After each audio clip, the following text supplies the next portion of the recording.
Welcome, guys, and this is a special episode where we cover some unique information about Jasmy that is in Japanese. So there's a lot of information that everyone already knows, but there's a lot of information that nobody has even noticed yet because it's all in Japanese and nobody wants to spend the time in translating it. So I'm going to do some of that for you guys today.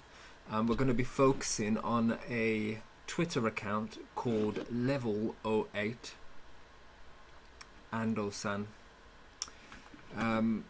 So let me start off, introduce myself a little bit.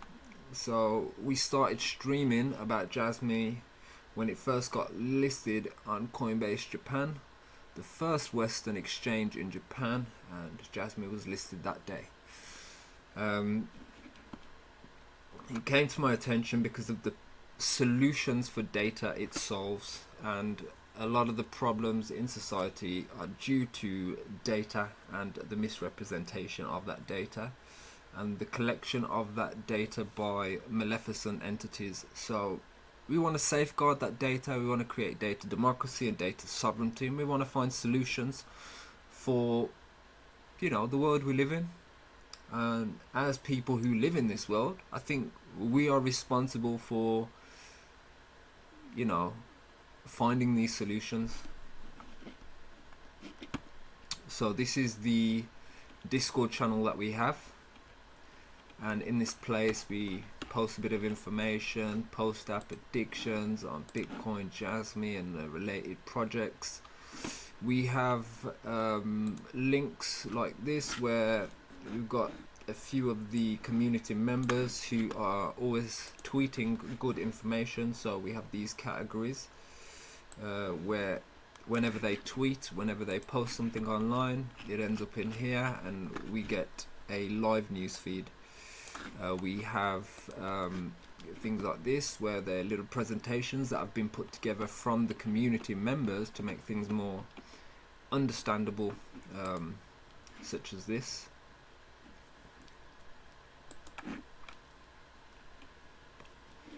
We have a lot of categories that are linked to the projects that are linked to Jasmy. So you've got Jasmy grants, Discord communities, now nodes, Carecoin, Silo, Plug Network, Fluff World, Auto Blockchain, Centrality, Cloudbrick, Trackback, XRI, EGI, and obviously Hara is also a manager of a project called Tokyo Token, which is located in the same building as Jasmy headquarters.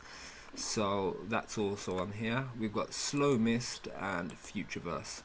Slow Mist is an auditing company. They have Mistrack as well, where they track hacks and blockchain attacks, and they're really good. They're really good at tracking things down and fixing problems.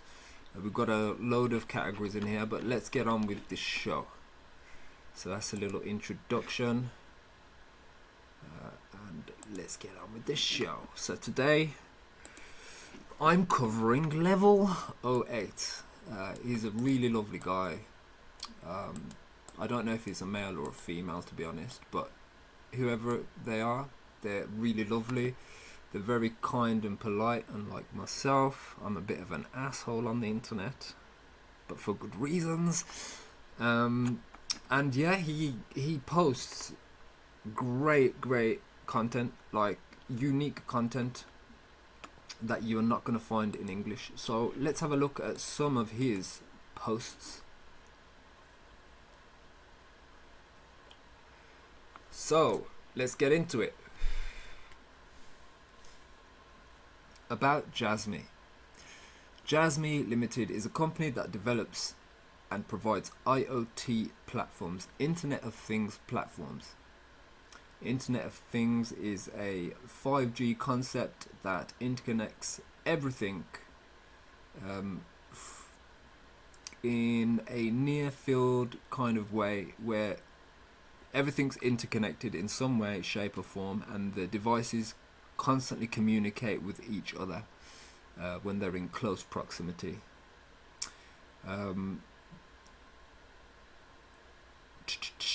So let's have a look. Okay.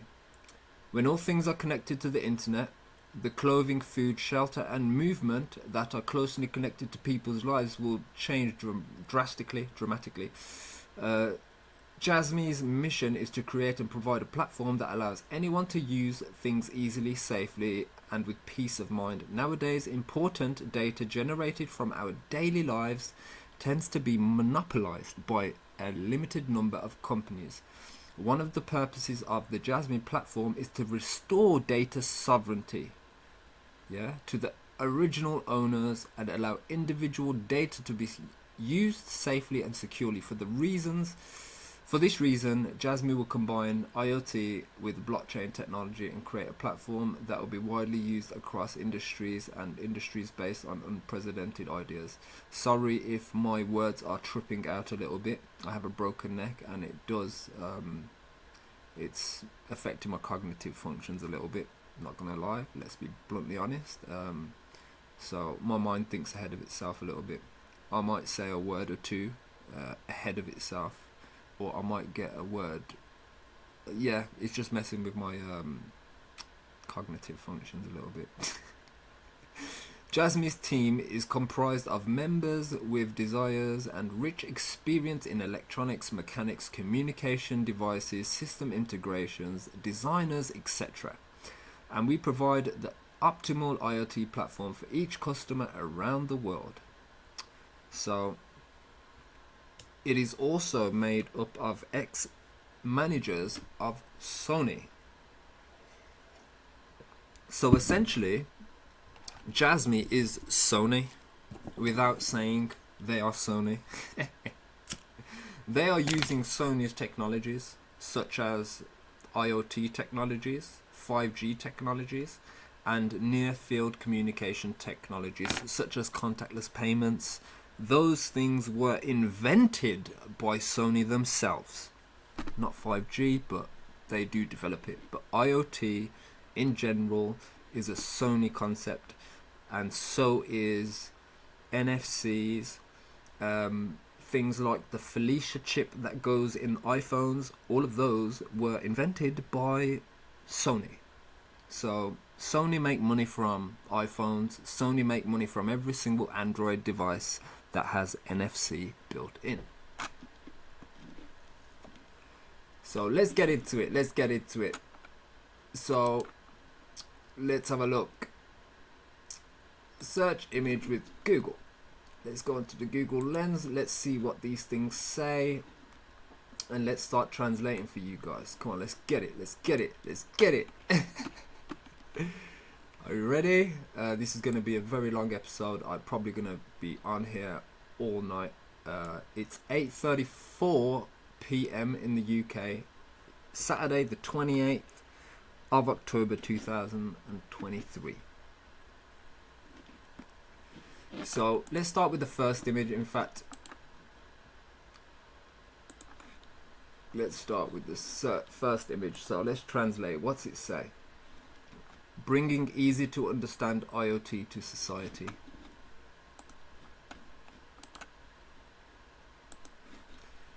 Let's get it. So the first bullet point is personal information wallet, which is a PDL, personal data locker. That is the data utilization side of the concept. Then we have Society 5.0, which is the interoperability. These are the new technologies that are emerging. Everything is going to be integrated with Society 5.0 through the IoT infrastructure. And then we have the DFFT. I forgot what it stands for, but I should look into it. And the trusted web. Let me just open this in a new tab so we can go into the definition of DFFT, and then we'll get on with the next point. So okay, yes. So with DFFT, we have the operationalizing data free flow with trust. So DFFT is data free flow with trust. So it's the free flowing of data everywhere, but with trust. I don't like that word trust because there's a lot of deception behind it. Every organization with the word trust is not to be trusted. For example, the National Health Trust. It's a trick word that makes people's guards be down. You know, just like when something's called secure, you know, secure wallet. If it was really secure, you wouldn't have to highlight secure in the title of it. If it was really to be trusted, you wouldn't have to highlight the word trust in its title. You know, it's the equivalent of a complete stranger coming up to you and saying, I want you to trust me. That's going to automatically make you not trust them.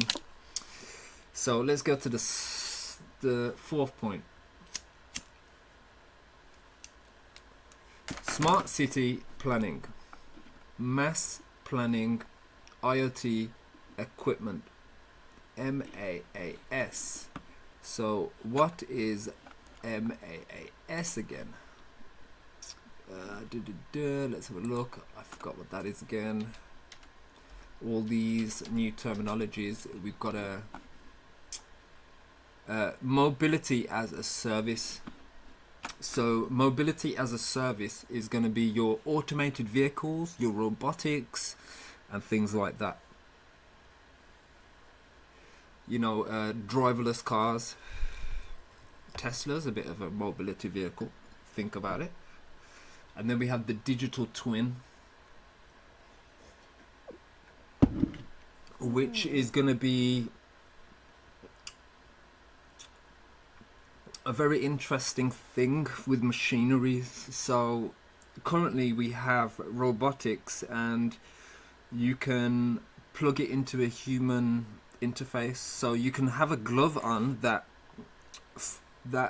monitors the movements of your hand, and your hand could represent a machine arm.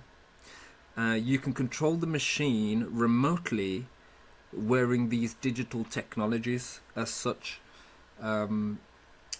And it's useful for things like, let's say you have a heart surgeon that is really good in, I don't know, let's say for example China, the other side of the world, and he needs to perform an operation in, I don't know, let's say the UK, but he needs to remain in China. So how is he going to be in two places at the same time to perform this operation? Well, he's going to use a digital twin. So the robot is going to be it's going to be what's the right word? Live robotics. So in real time robotics, and that is able to happen with no delay using 5G technologies. There are 6G and 5.5 and 7G that is being developed as well, but we're at the stage of 5G at the minute. They're going to gradually introduce these concepts. The next point is simultaneous promotion of carbon credits, DX and GX. I forgot what DX and GX is, but it's their sustainability goals, I think. And then we've got the digital garden city-state concept, which is, I believe, is going to be like your smart cities and things, your hubs, your digital communities and your digital societies. And then you've got the Jasmy ecosystem. So let's go back onto the next image. Let's translate this one. So what does it say? It says, we will realize data democracy by protecting the data that individuals should have as their right and building a decentralized and democratic world. We at Jasmy are a company that develops and provides the IoT platform, Jasmy Platform. When all things are connected to the Internet of Things, the clothing, food, shelter and movement that are closely connected to people's lives will change drastically. Our mission is to provide the infrastructure Infrastructure is what everything is built upon. So Jasmy is an infrastructure builder for the environment where everyone can use data easily, safely, and with peace of mind. Nowadays, the important data generated in our lives is owned by the limited number of companies, such as Google, Facebook, Amazon, and those kind of things. The platforms we provide aim to restore data sovereignty to the original owners, individuals, and allow them to use individual data safely and securely. For this reason, we will combine IoT with blockchain technology, and based upon unprecedented ideas, which are new concepts, we will provide the optimal platform to customers around the world. So this is looking to be a worldwide infrastructure. It's going to be a digital infrastructure, so nothing really has to be close to each other. It doesn't really have to be physical. We have our physical electronic devices, and everything's going to be communicating on a digital level.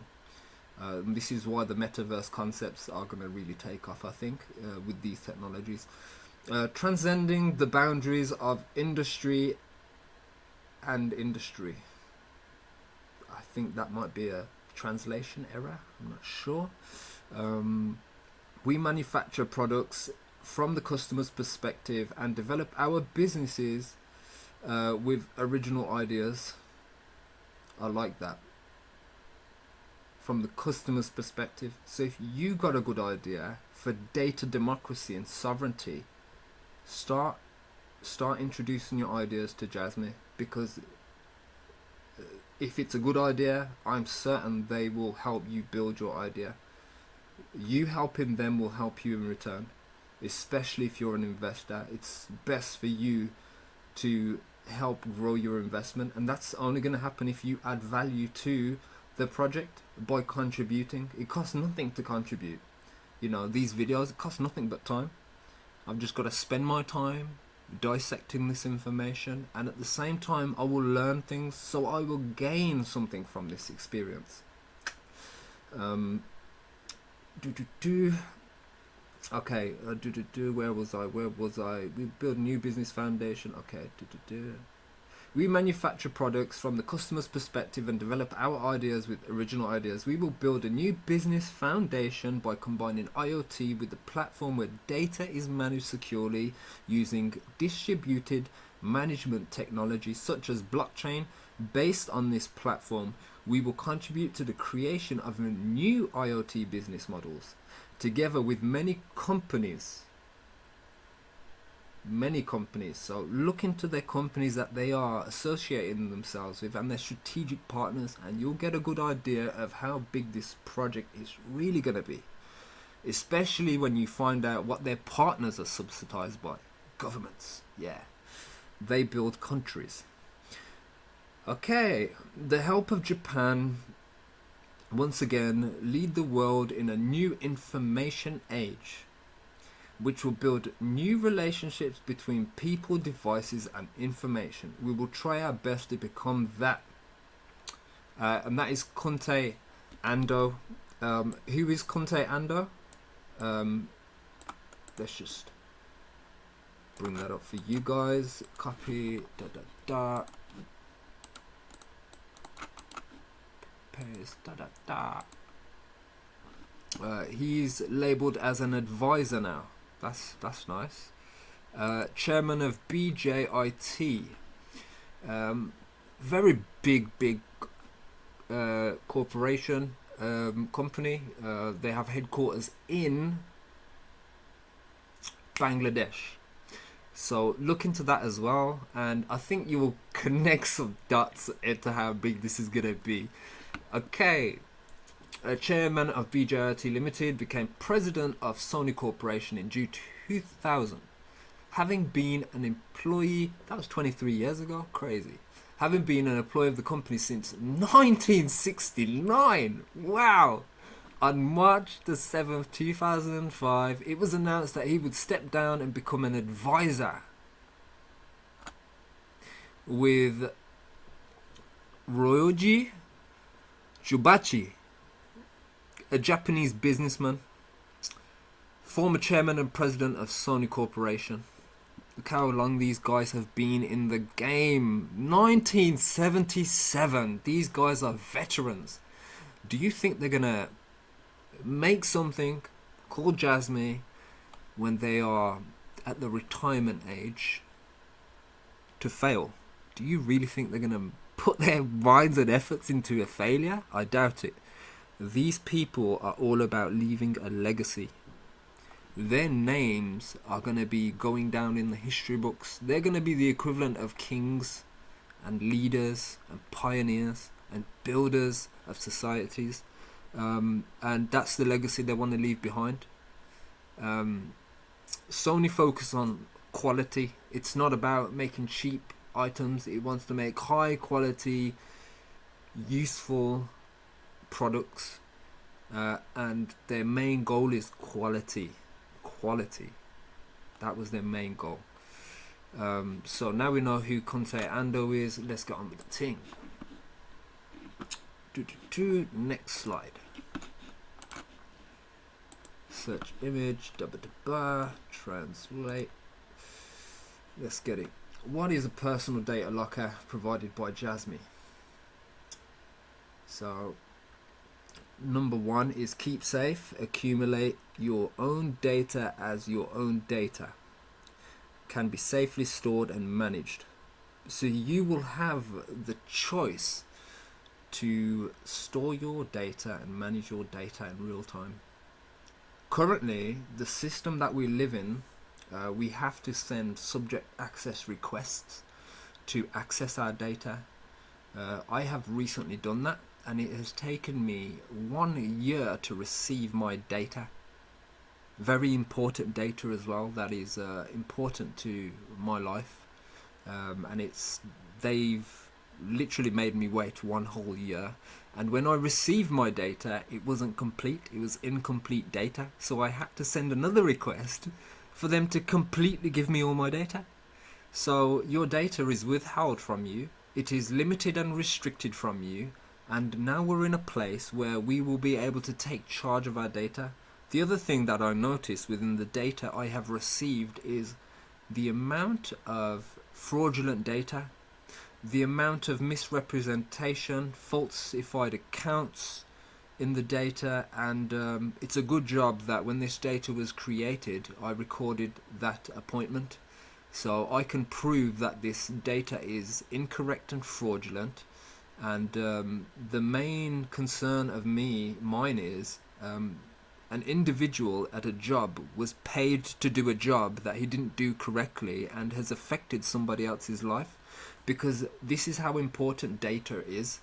For example, if you have a health injury and you go to see a doctor and he does not represent your injury correctly and he writes assumptions down on your data, then the next doctor you go to see will base his findings on those previous doctors' assumptions.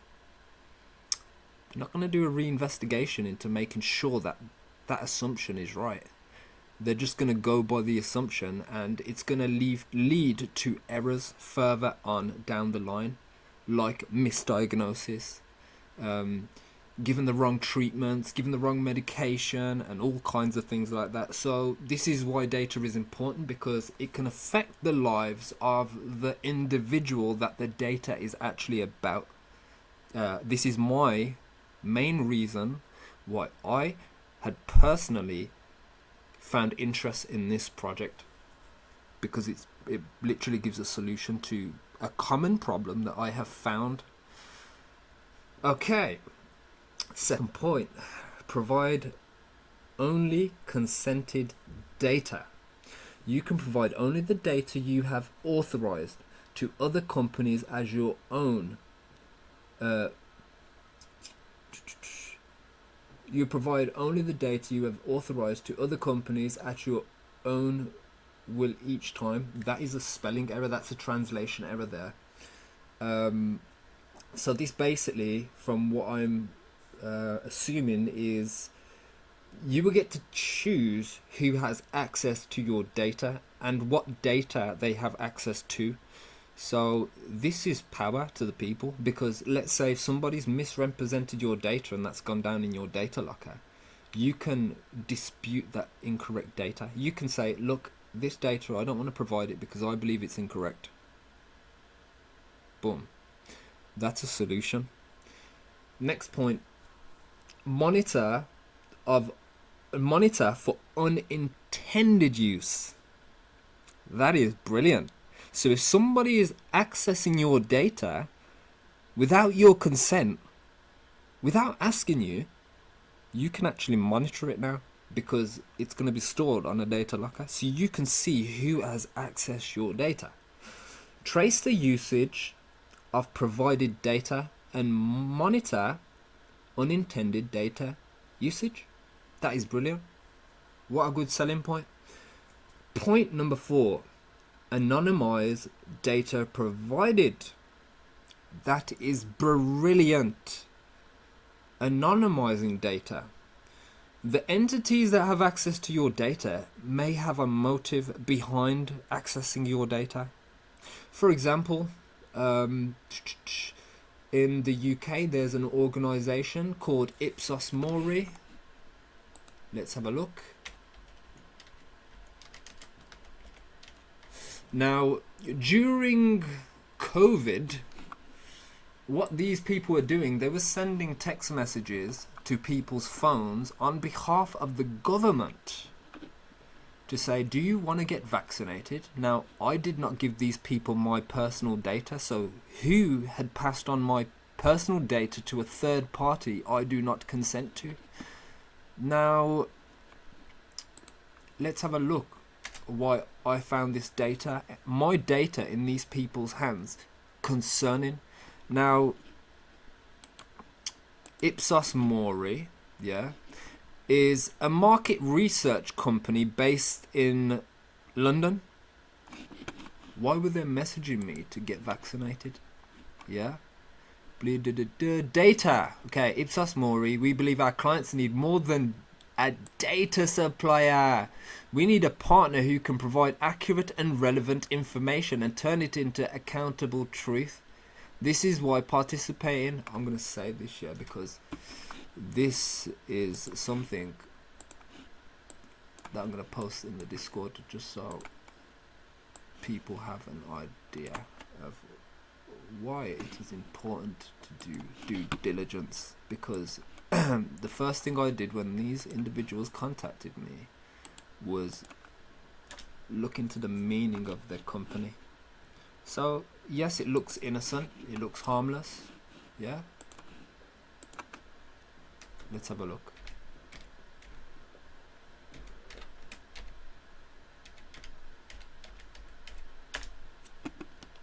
Oh, look what it translates to. They die. Okay. Okay. Yeah. So why was my data passed on to an organization that has a Latin name for they die? Interesting. And what they was messaging for is, hey, do you want to book a COVID vaccination? Book it now. And I was like, this is suspect. Let's look who these people are. It always pays to do research. Yeah.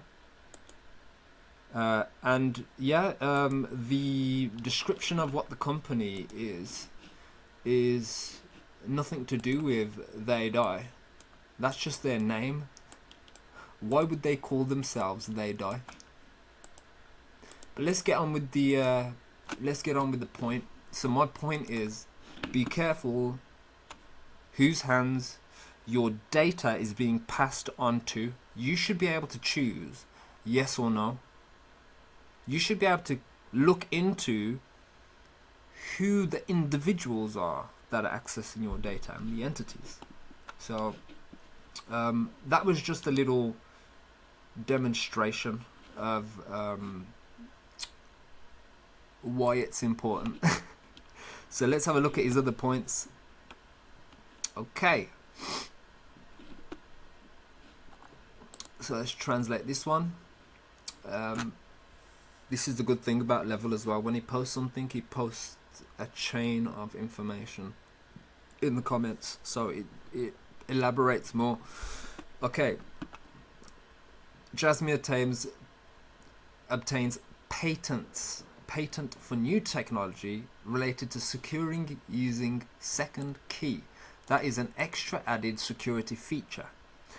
And it's also patented technology, so that means other companies and organizations cannot copycat the technology. It's safeguarded to an extent. Expand implementation and realize strong security solutions by linking with blockchain services. Blockchain is like a ledger that is trackability and traceability.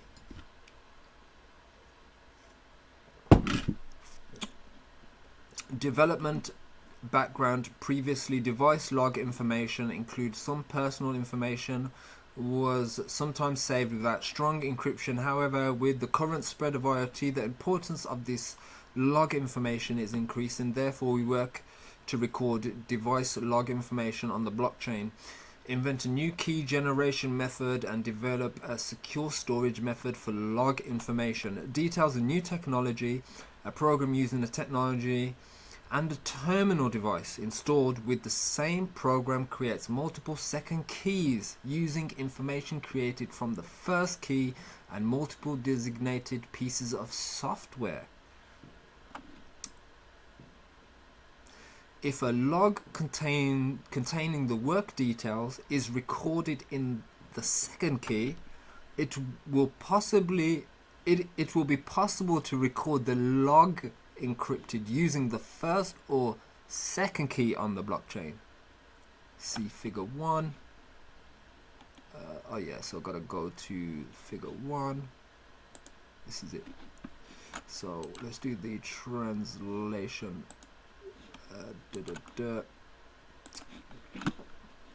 Translate. Let's get it.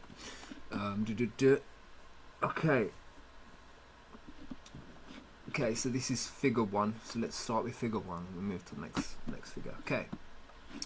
So this is the patent, yeah, for one of the Jasmy technologies, and let's read what it says.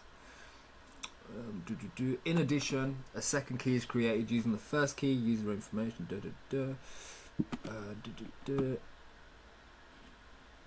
Okay.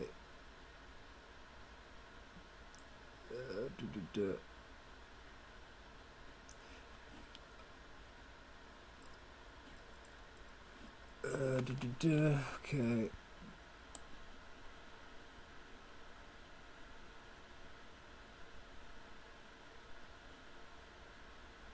Let's do that big. All right. Okay, previous device law. Okay, so I've just read this first part here anyway. So let's go new technology. Oh, so the piece that I just read out, the previous log information, that is the development background of this piece of technology.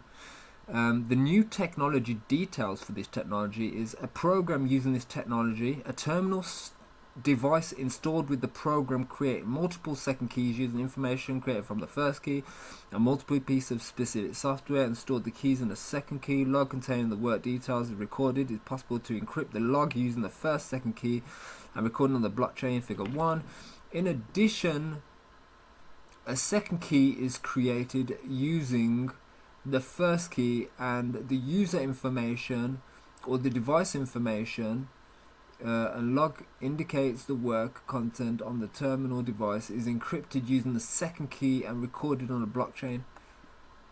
Okay, so this is what the image, let's make it bigger. So I want to make the actual image big so we can see the actual diagram. So there we got the blockchain. So we've got two parts of the blockchain. So we've got the first two blocks and then we've got the second two blocks. The first two blocks are linked, the second two blocks are linked. Chapter 2, please change the number. Work log, generate first course, creation of information. So a key is based on the first creation of information. Trying to work log, secret key encryption, open file. Okay, so the last part of the chart where it's got the last two blocks, that's how the manager has access. So it needs all parts of the blockchain keys to have access. I think this is to do with what is it called? What's that thing called? They've got a software which is a monitoring software for companies and corporations to monitor their staff, and it is a hidden drive where they can monitor their staff in real time. They can look at the activity logs of their staff as well. Let's go to the second image.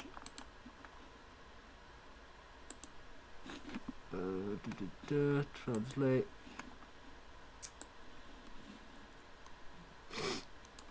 Okay, so furthermore, if information encrypted using the prescribed key is written to the blockchain by the administrator must receive the prescribed public key and the first or second key and decrypt the information. We assume that.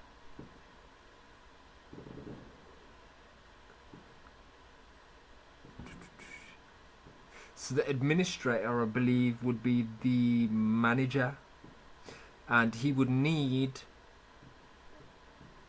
certain keys to have access to the complete system. So depending on what key you have, depends on what level of access you have.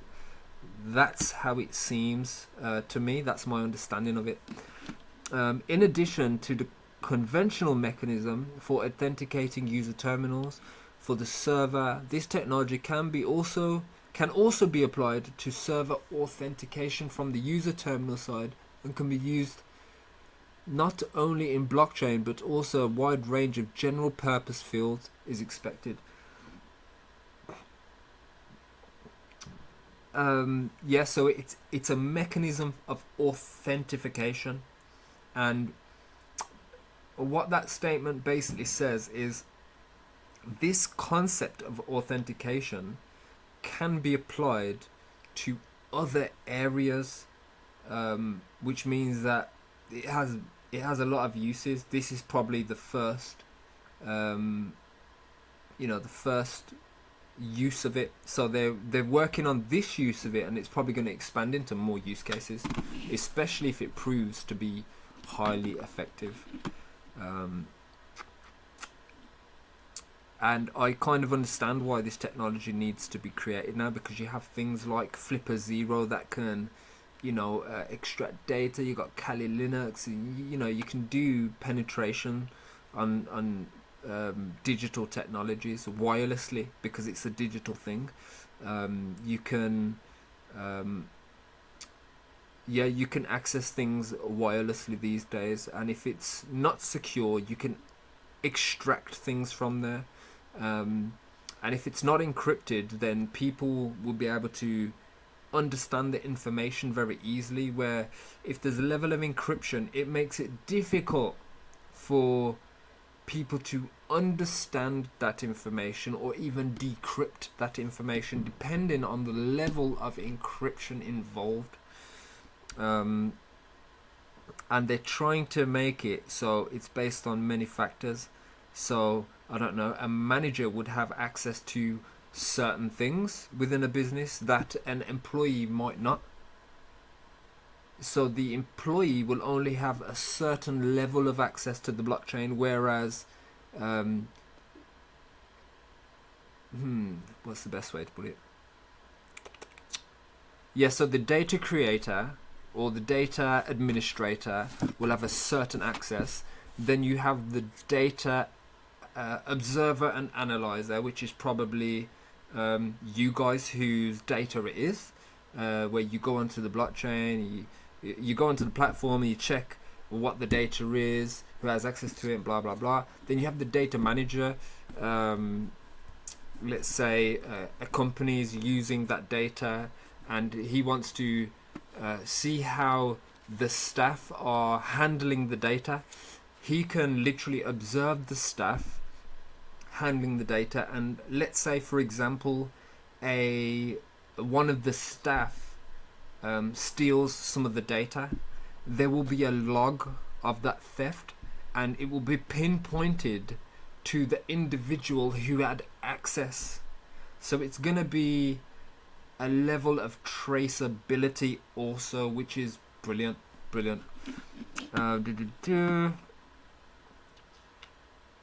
In the future, we will expand the implementation of our PC and IoT devices and provide even safer and more secure platforms and services. Image of use in our products, process of device operation records on Jasmy Secure PC. So they actually have PCs that they have developed specifically to use this technology. So these secure PCs have the Jasmy technology built in on a hardware level. So it's built into the IoT chips that are inside the computer itself. It's not just on a software level now, it's on a hardware level. Meaning it's built into the device and it can't just be taken out.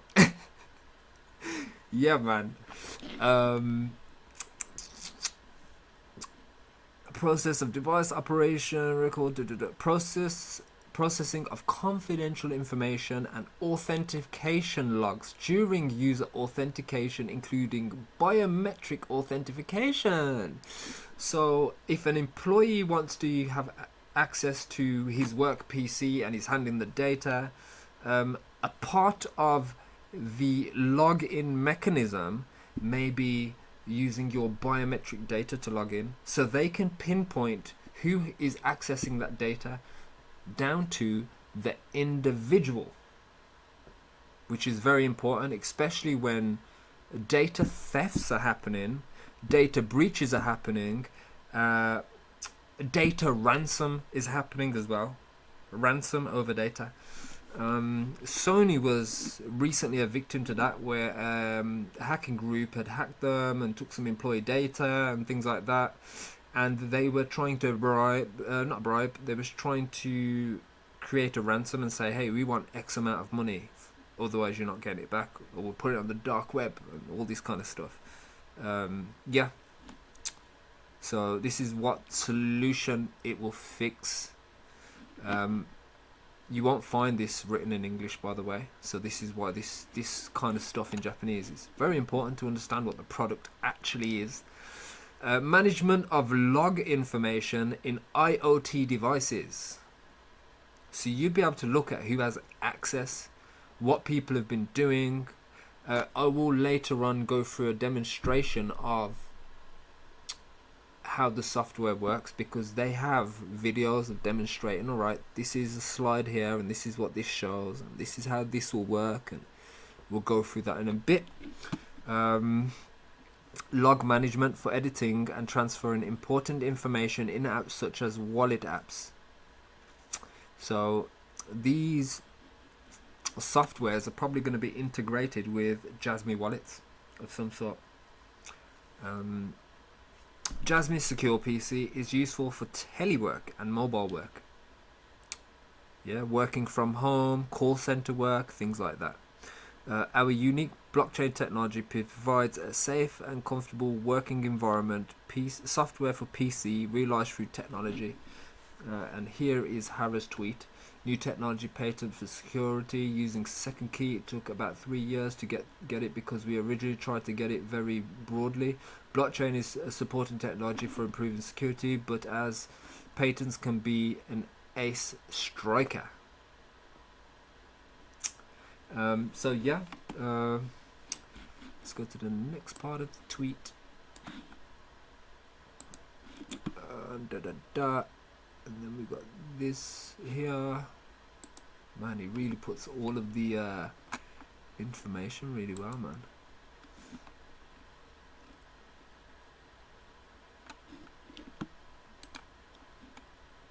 I think I should just read straight from the images. Let's translate. I love this Google Lens, man. Look at that. Click of a button, done. Done. Don't even have to learn Japanese no more. Okay, let's get it. Let's get it. So you got biometric information, registration, generate private key. I think I should read from his thing actually. So right, Jasmy develops an authentication solution that eliminates the need to enter ID and passwords. So in the future, you won't need a password to log in, because your password will be your fingerprint or your retina scan or a scan of your face. It will be your biometric data. And nobody in the world is going to have the same biometrics as you. So it's going to be unique. You don't even need a password no more. This is how advanced technology has got. In fact, Sony has recently developed a new kind of fingerprint scanner where it can scan your veins and your arteries. So when you scan your palm, you don't even have to touch the screen either. To unlock my phone, I have to put my thumb on the screen. With the new stuff, it just scans your hand with the laser and done. Yeah, scans your face and stuff like that. But yeah, this will eliminate the use of passwords. Yeah, you will never need physical paper ID no more, because there will be a worldwide database of biometric data that it'd be kind of interesting. It would make everything so transparent. We will be able to notice everything linked to everybody, because everyone would have to log in with a thumbprint of some sort. The smart people would use different thumbprints on different devices, and your secret thumbprint should be your big toe or something like that, or even the creases on your wrist. So I that's what I use to unlock my phone. I don't actually use a thumbprint or a fingerprint. I use my wrist. Yeah, and I do that specifically because, let's say somebody tries to rob me and they put a gun to my head and say, hey, empty your wallet and send it to me now. I can just open up a fake wallet with my I can open up a decoy wallet and say, hey, look, it's empty. Because I use my alternative print. And then yeah, you can be smart with these technologies. You just got to adapt early. And it's the people who are not going to think on that adaptive way. They're not going to find new ways of doing things. They're going to get caught up in a lot of situations. So let's get on with it anyway. Let's get on, because I'm really slow at this. There's so much information on this guy's page alone. This is going to take me hours. This might be a couple hours. So I'm going to try to break things down less and just read. Alright, so let's start that now. We'd like to inform you that we have developed an authentication solution that eliminates the need to enter IDs and passwords that depend on person's memory or unique device. This solution combines the authentication function of the decentralized ID, Jasmy Personal Data Locker, the PDL, provided by our company with security technology using a second key. Gives you the patent number as well, so you can look the patent up, which was acquired on March the 1st of 2023. We will implement a passwordless authentication system to achieve strong security. So people think having a complex password is secure.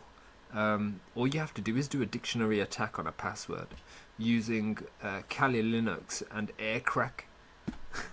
Yeah, that's the tool that's used to crack passwords, by the way. And a dictionary attack could crack a password that is simple within seconds. A more complex password could take hours, days, depending on the symbols that are used. The most recent type of passwords now use symbols, so you don't have to just use numbers and letters no more. You can actually use symbols to make it more impenetrable. But what is less likely to get hacked? Your fingerprint, or a password that is written in a language that can be dictionary attacked? Yeah. Yeah, value attacked. But yeah, just food for thought. In addition, through joint development with partner companies, this authentication solution can be incorporated into smartphone apps and wearable devices, making it possible to use it not only for authentication on the internet but also in various IoT devices. Furthermore, by introducing biometric authentication, we will provide even stronger security. Development background: in the current internet world, ID and password management has reached its limit due to the diversification of digital services. Furthermore, in digital services independently managed by each company and organization, personal information is stored everywhere, increasing risk of leaks of not only IDs and passwords but also personal data. The other solution that this password method will fix is the solution of identical names, identical birthdays, identical passwords, people with very similar email addresses or first names and second names. So basically it will be a more unique way to accurately identify an individual. Brilliant. Let's get it.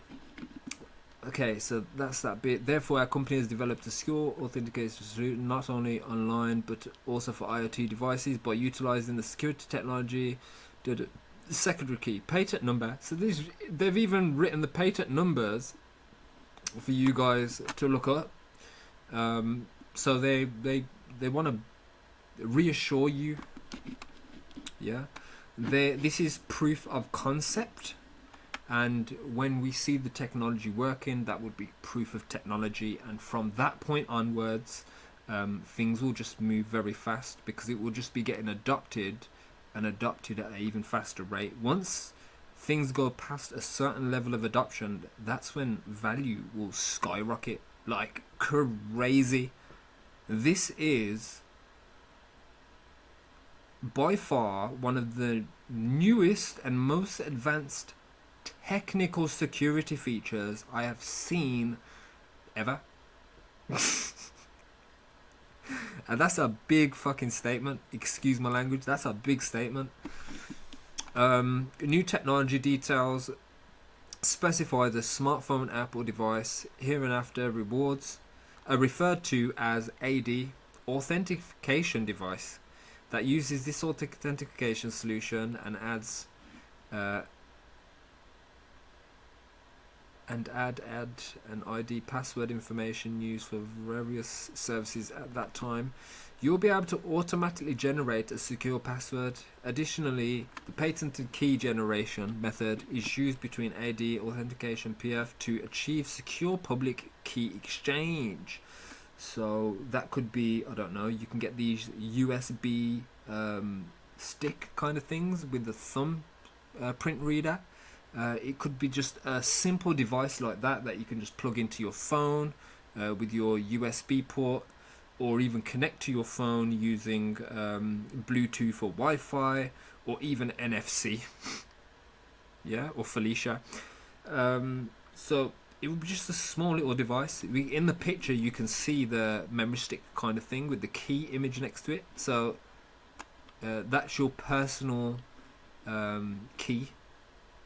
Yeah, that will be your personal key, and that's your fingerprint. You're carrying your password around with you everywhere you go, in everyday life.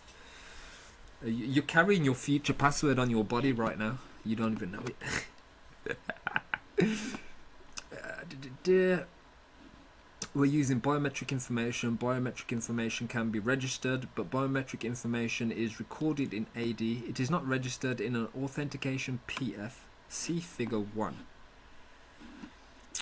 By providing the SDK and web API for AD authentication to the application of service providers that use this authentication solution, it will be possible to log into each application without entering an ID or password. Do you know how quick that is going to be? Imagine you are ringing up your utility provider to sort out your billing, and they say, hey, can you give us your address, and can you confirm your security password? They don't have to ask you no questions no more. All they would have to say is, can you please just put your thumb onto the device, please? Sorted. You're logged in. They know exactly who you are, exactly what the issue that they need to deal with, and it will save you so much time. It will save you so much time in confirming who you are to a complete stranger on the other side of the phone. Because the one thing with human beings is they have the ability to lie and do wrong things.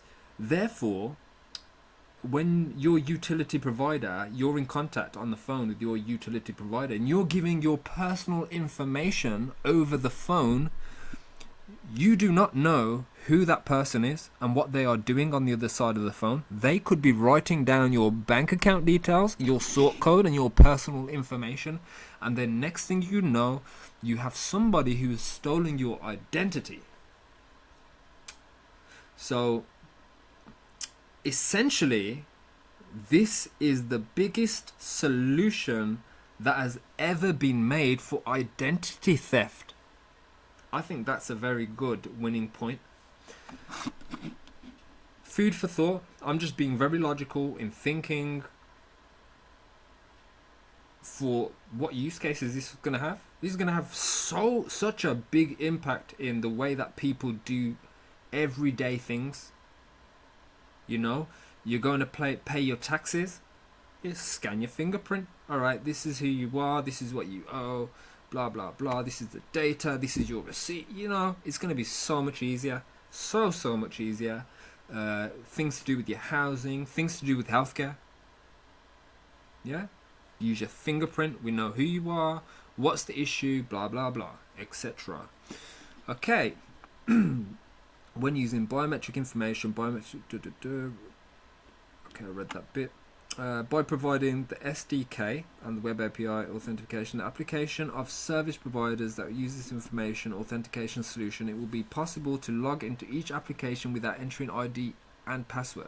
Furthermore, by equipping AD with a film type vein authentication module currently being developed by Morifa for biometric authentication, a lifestyle in IoT era where logging can be completed with just one action of holding your finger will be realized. I will continue to do so. Partner companies, Morifa Co Limited, as leading company in vein authentication, we announced a film type vein authentication model. In the future, we aim to personalize vein authentication by expanding it into smartphones. So your smartphones are not just going to be able to scan your fingerprint, scan your face. They're going to be able to scan through your skin at your veins. Maybe they'll be able to tell you if you have any health issues using these scanners. There are multiple use cases here.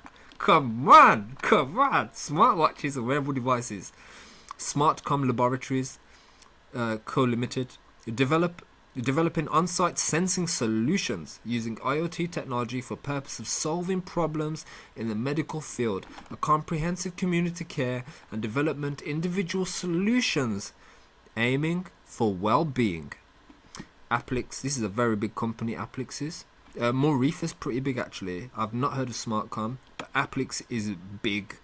Utilizing the technology that enables one-step development from embedded and edge to cloud. He is in charge of module development for dongles, wearable devices such as chip selection, platform development, BLE connection, and authentication sensor combination. Fuck it out. Yeah. So let's have a look at these images.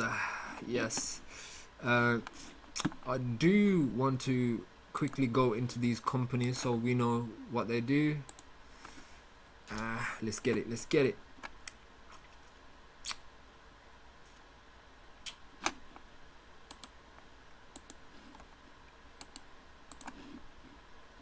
And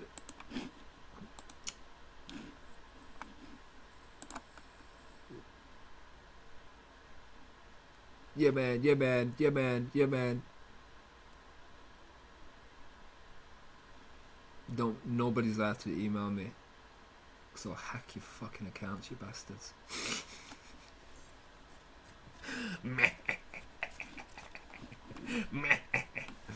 So alright, let's have a look. How do I add this company? So I want to add, so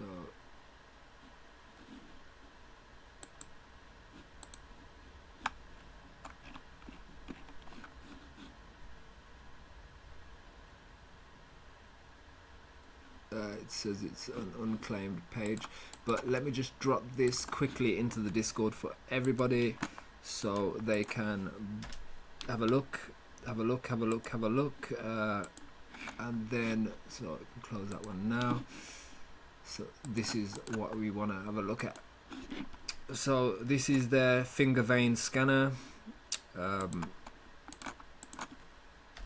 Everyone's veins are going to be in their unique position, but I think veins can move because I can move my vein in my hand just through pressing on my skin. I can make it change its location slightly depending on which way I move my finger. But yeah, let's have a look. Oh yeah, I've already posted that one, so let me just get into this now. Let's get into it.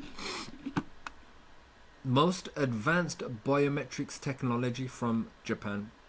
Bold statement. Oh, you have development kits as well.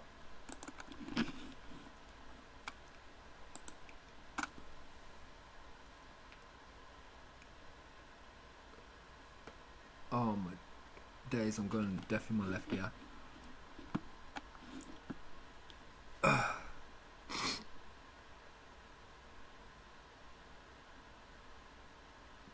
This kit includes one USB dongle, software key for executing the modules on a server. Development kit, USB Bluetooth connection, array for finger vein authentication device in order to execute authentication on the server. Yeah. Now, where I could see these things being used now is militaries are going to be using this stuff, and that's the cause of concern with this now, because you know we're in an era of war where wars are being engineered and created based on speculative misinformation and assumptions, and yeah, people's lives are affected. Militaries are most likely going to be using these technologies to prevent things like the WikiLeaks leaks that happened that exposed the war crimes. So in a way, this is going to make a more dangerous world in a sense, but it's going to make things more secure. But for who is it going to be secure? Now, yes, it provides peace of mind and security for the individual using the service, but in some aspects, it's gonna, you know, I don't know. I guess that in a way it's a good concept because let's just say if a military decision was made by an individual, it will be logged and they'll be able to say, all right, well, it was done by that individual because, you know, we know it's him because he had access to that computer, and we can verify it because he logged in with his fingerprint. You understand? I think politicians should have to use this kind of stuff You know, whenever they make a claim, you gotta put it on a block. Put your claims on a blockchain. And when they lie, it will flag it up as a lie. And be like, oh, yep, that individual there with that fingerprint, it was that person who made the lie. It's going to be a solution, and it's also going to be a problem in a way. So we just got to find that balance with technology. I think that's what the world needs to go for, is balance. As long as we have balance, the world can progress. But the power needs to be put into the people's hands, man, to some extent. I'm not saying power needs to be put into everyone's hands, because there's plenty of idiots out there. There's plenty of people that are live very destructive lives, and they are destructive to everything around them, such as, you know, hardcore drug abusers that do crazy crime when they're on drugs and stuff. Yeah. So let's go into it. More reefer. Here we go. Infrared LEDs. Disperse CMOS sensor. That's actually cool. I like the diagrams. I like these diagrams a lot. Cast medium. Finger vein. Other companies. More reefer. Fingerprint. Facial recognition, iris scan, speaker recognition, hand geometry. Okay, so this is cool. This is really cool.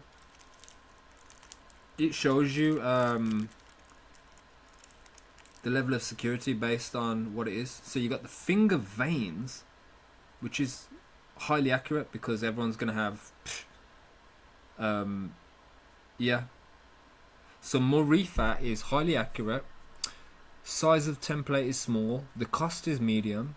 Security level is high, and long-term stability is high. Finger vein, which is other companies who produce these things. Size of template is medium. Cost is high. Security level is high. Long-term stability is high. Accuracy is high. So the other companies that are also producing finger veins, yeah, they're accurate. The security level is high. It's just as sustainable, but the size of their devices are bigger, and the cost is a lot higher.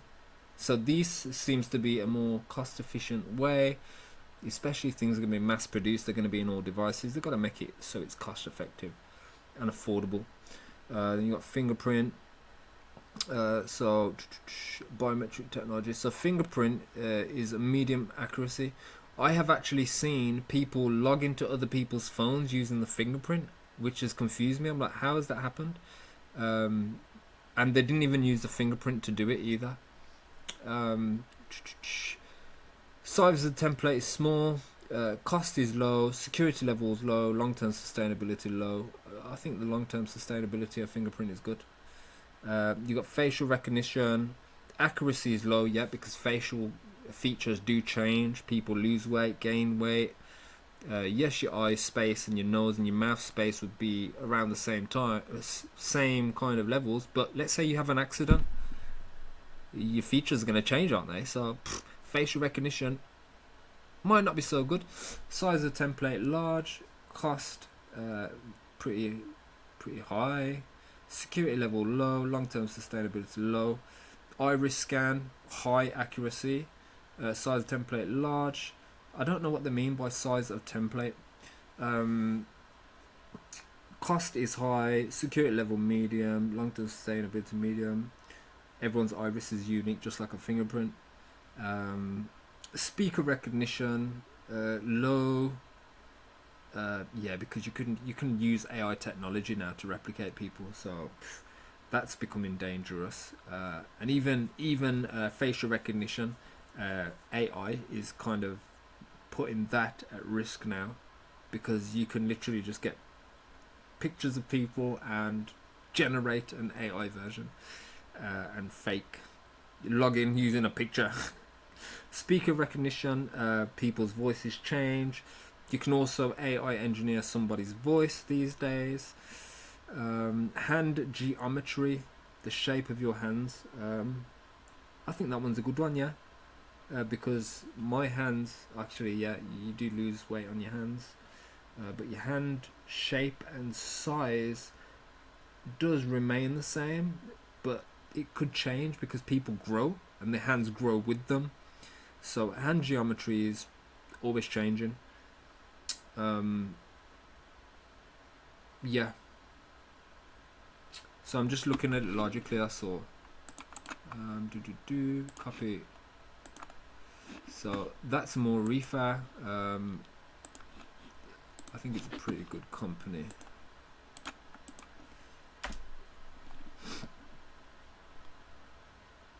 Yeah, I'd say it's a pretty good company. Smartcom, and let's do Applix really quick.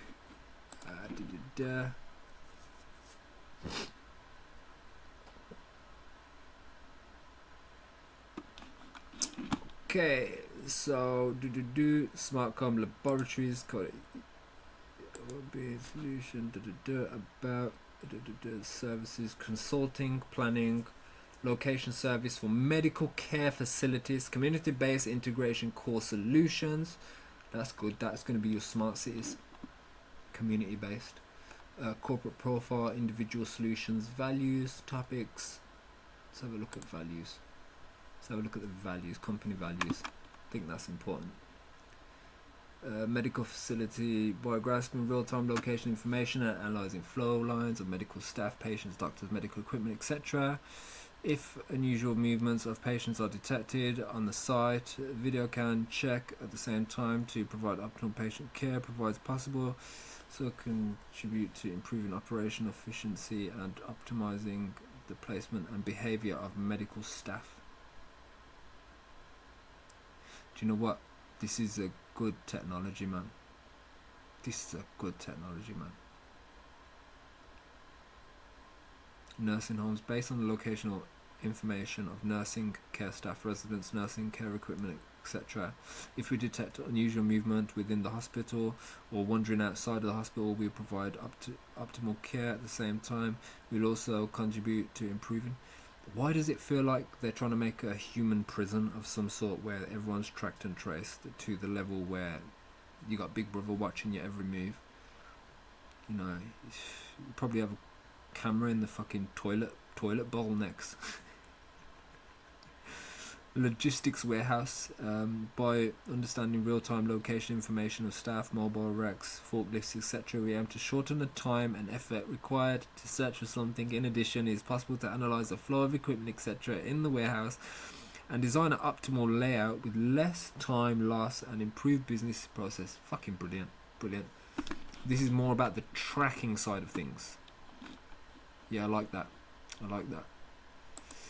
Let's have a look at Applix. AI drive recorder. Let's have a look what they do. Okay. News IR about us. Let's have a look. This is what we want about us. Management philosophy, company profile. We'll look into that. Greetings from introduction. Original company name, company group, company introduction. Innovative to create comfortable work environment. Let's have a look at this one. Company profile. Damn, I can't read Japanese, man. Translate.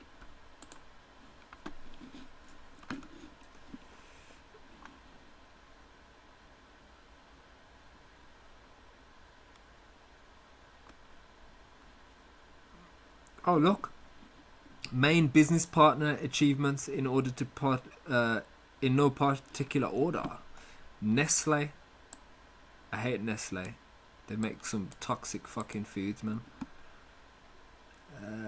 Mitsubishi, great company.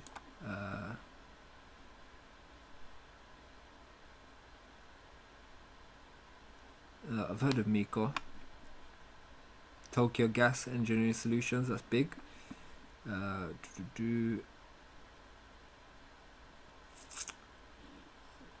Transcomos Corporations. That is a call center business, one of the biggest call centers in the world. Toshiba as well. Yep. So, group company, Smart Mobile Communications Limited. So,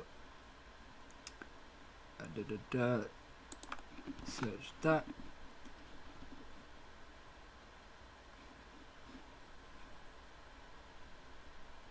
Yep, this is it. This is the one. No, that's not it.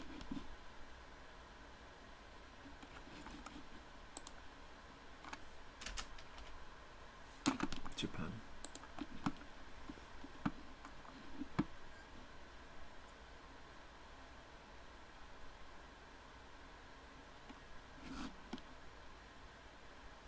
Yeah, can't find it. What I'll do is I'll post it in the Discord for everyone else to. Oh my days, that's not what I want to do, man. Okay, copy it.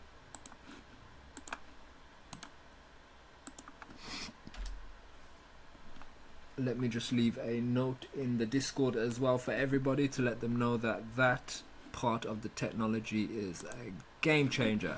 I haven't done a deep dive in a very long time. But yeah, that's the company profile. Yeah, let's get on with it. Let's get on with it, man, because there's so much literature here to go through.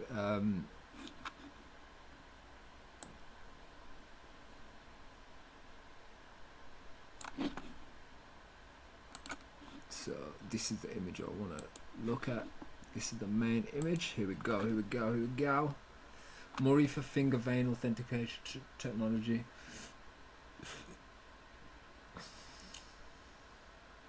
Depending on the user data, it's possible to wirelessly share template, Bluetooth, VABT, achieve a high accurate security environment, Morifa certificate module. So it's got the module names, the module, yeah, it's got the module names there for you. It can be used in various scenes. Vein recognition is a method of accurately identifying individuals using their vein patterns, which vary from person to person. Fingerprint sensor in the form of film have already been used in smartphones and medical devices. So fingerprint scanners are basically like a film of some sort, like some kind of label. That's how they've developed it. It's so well designed that it's like a super thin thing. There it is, 1 millimeter thick. It's only 1 millimeter thick, man. That's how technology's got. We're not building things on a micro level no more. They're building things on a macro level. Vein recognition is accurate. Various finger scanner from film have already been used in smartphones, medical devices for a long time, but fingerprint-based authentication is not only at risk of being forged, but is also susceptible to changes in the environment of the finger itself, such as wetness, dryness, and aging. Yes, I agree. In addition, with regard to facial recognition, there is a growing reluctance to register. Photos taken from the internet, such as SNS and others, are being abused by being edited, and other privacy issues have emerged. In comparison, vein authentication, which uses internal skin information that is difficult to alter artificially, is attracting attention as safety and most convenient biometric authentication method. So yeah, they're highlighting that fingerprint technology also has flaws. It can be replicated, and possibly even through AI technology.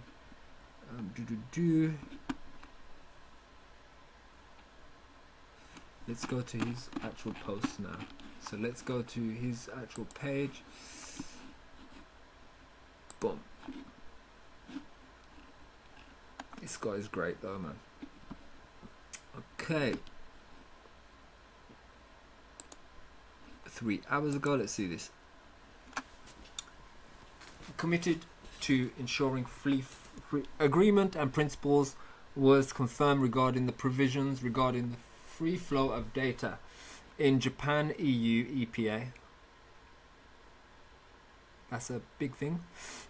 Committed to ensuring free flow of data across borders, obligation not to adopt or maintain measures that prohibit or restrict cross-border data distribution, such as requirements for domestic storage of data, ensure room for exceptionally appropriate policy measures from the perspective of personal information protection and legitimate public policy objectives, etc., ensuring predictability through the development of rules and contributing to the promotion of data exchange between Japan and the EU. Fucking big news. Big news. I know UK is going to be in on it big time. Australia, New Zealand, Canada as well. We know they're going to cover Asia anyway because they've already been integrating with them. Yeah, I think they're secretly a lot further than what they're telling us. As a cornerstone of promoting the use of e-commerce and digital technology by the appropriate 60 million citizens of Japan and the EU, and facilitating businesses for Japan companies in the huge digital market of Japan and EU, the economic relationship between Japan and the EU, which are like-minded countries, will be contributes to strengthening relationships, contributing to the relationship of the dependable and free flow of data, DFFT, advocated by Japan as a model for advanced digital trade rules that promote the healthy development of digital field, which is the growth engine of the 21st century. Big up Level 08, man. He's a great guy, man.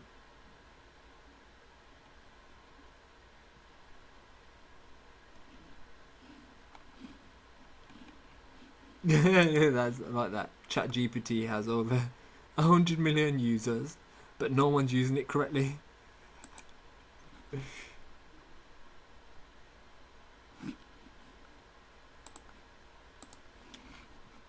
I'll save that. I like cheat sheets. This is another post from 4 hours ago, so let's see what this post is.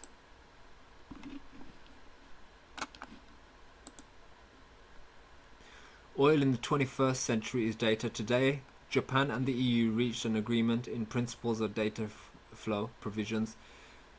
Dependable and free data flow was proposed by former Prime Minister Abe in 2019. At the time, it was served as Deputy Chief Cabinet Secretary. See 2 photos from that time, and I have been working to make this a reality ever since. I'm deeply moved that once again, here in Osaka, we have reached an agreement with the EU on data distribution rules that will greatly contribute to the realization of DFFT proposed by Prime Minister Abe.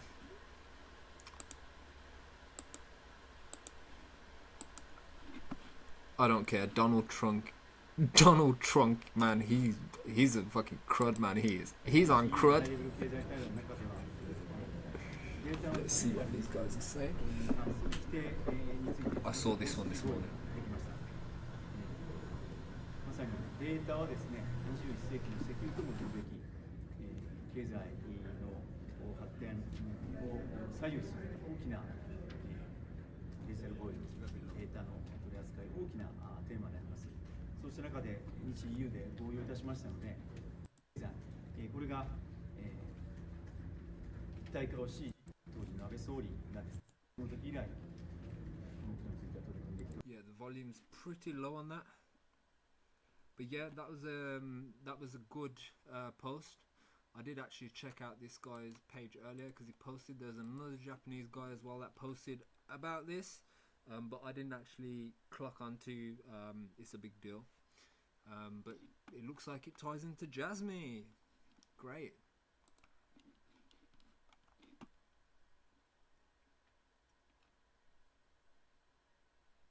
This is the one that I watched. This is the video I watched. No, this is it. Yeah. It's in English. Yeah. Good evening, everyone. I am Jasmy SPECIAL, the Minister of Economy, Trade and Industry of Japan.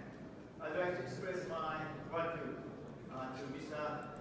Yoshimura, Governor of Osaka Prefecture, and also Mayor Nagafuji, Mayor of Sakai City, for holding this reception party. Thank you very much. From ancient times, Osaka Bay flourished as the center of Japan. It was the gateway to foreign trade and for a long time, and was the political center of Japan at the same time. The presence of many ancient tombs comparable to the pyramids, such as the tomb of Nintoku Emperor that we visited earlier, is proof of this. Actually, I have deep ties to this area. My hometown, Awaji Island, is located in Osaka Bay, and we can see my island from this city. Awaji was a pioneer in the production of ironware in Japan and provided high-quality ingredients to the imperial court. Around the 16th century, when Europe was in the Renaissance, Japan was in the midst of a civil war. As the previous video has shown, Sakai was a rare example of a city that achieved peace and prosperity as a self-governing city of merchants. Christian missionaries who visited Sakai at that time said, Sakai is the safest city in Japan, and the people of Sakai talk and cross paths without concerning themselves with a distinction between friends and enemies, and treat each other with affection and courtesy. Osaka Sakai is still the center of commerce and the birthplace of something new, and is flourishing as a city of innovation. Okay, so he's on about the history of Osaka and how the Christian missionaries landed there first, and they said it's one of the safest places in the world. And he's very proud that this is the beginning of a new era, and they're establishing something new in this place in Japan for the world. So it's a pretty big statement. It's a pretty important thing. Man, my neck is so broken. Oh my days. I don't even want to click it. I'm worried. Yeah, if you want to contribute to a neck brace, send me something through the Cash App, man. The link's on the bottom right hand corner of the screen. Oh my days, yeah, I need a neck brace. I need some chiropractor sessions. Oh my days, it's crazy.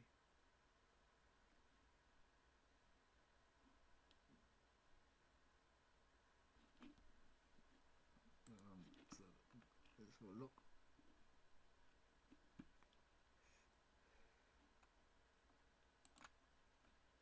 So let's have a look at his posts. He posts a lot of good stuff.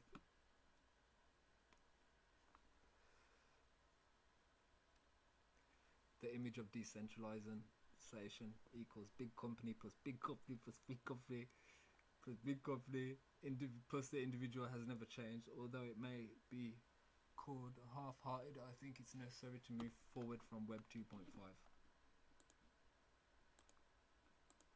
That's a great way of putting it. Companies just passing data onto third parties and third parties and third parties, and we're at the bottom of the flipping string. So let's have a look.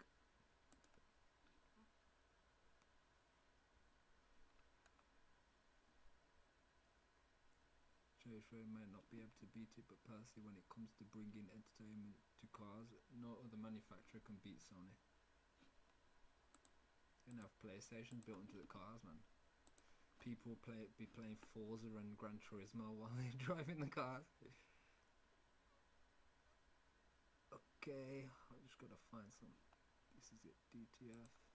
So he's covered these things.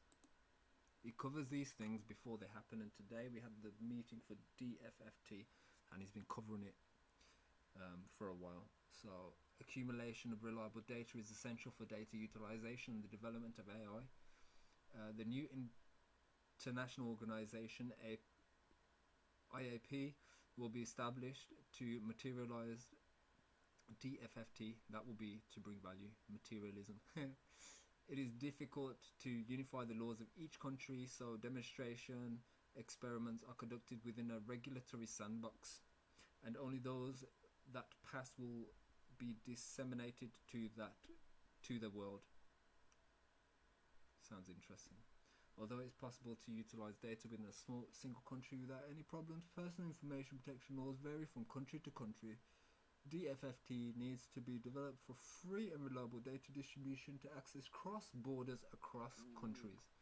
My bad, I'll keep fighting. My Vegas nerves broke, man.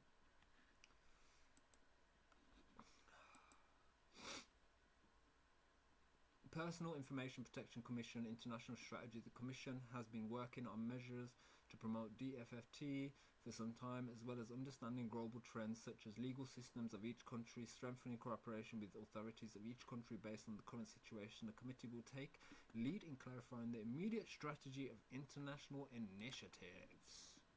Let's have a look what it says. Yes, translate.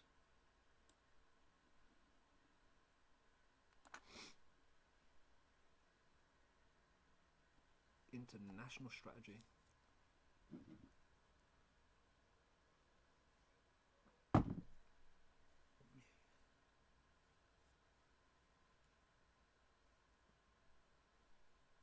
They should have international and internetional.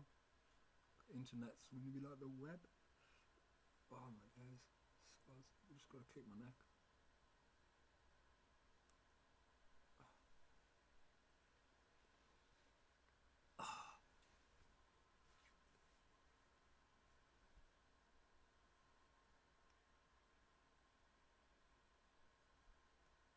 Okay, so Personal Information Protection Commission, March 29, 2015. So this has been in the works for a while.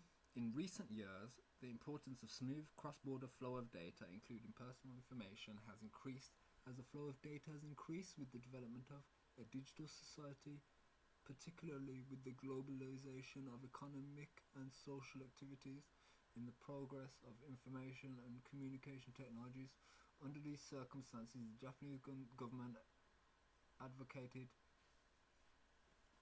data free flow trust in 2019, and the entire government will be promoting DFFT as a under these circumstances in the field of personal information protection. Each country around the world is developing let me just the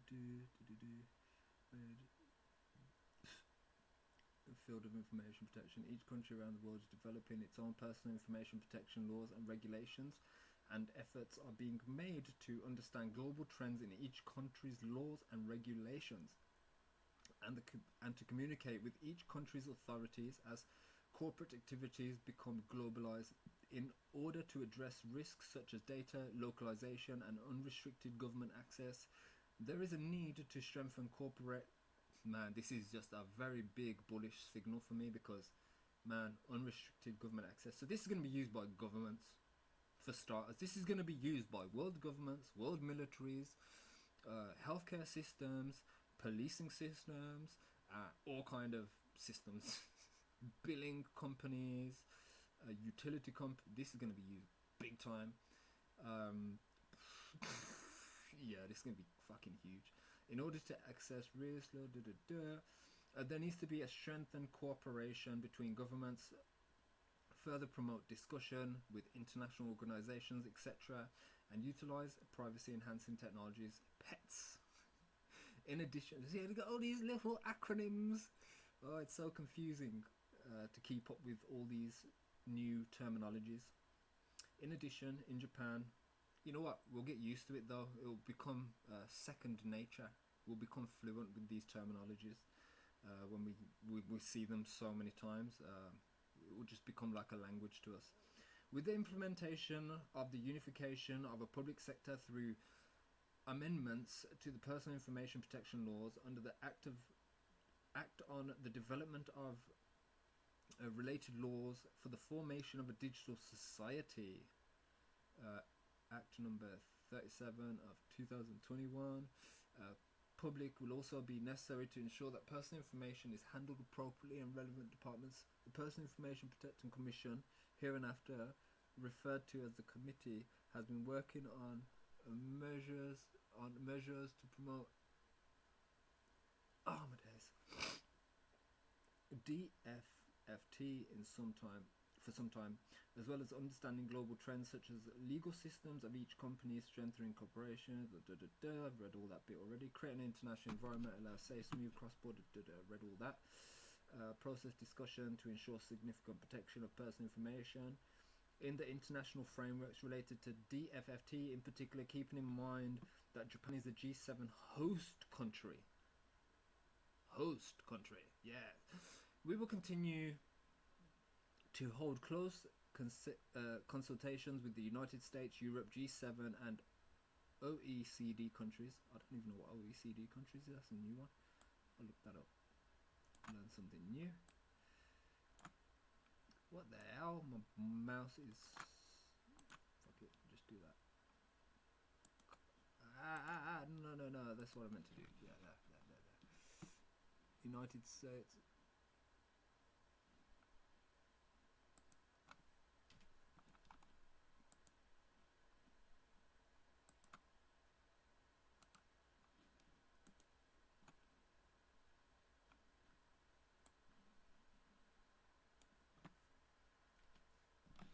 So let me just quickly post this image in the Discord quickly.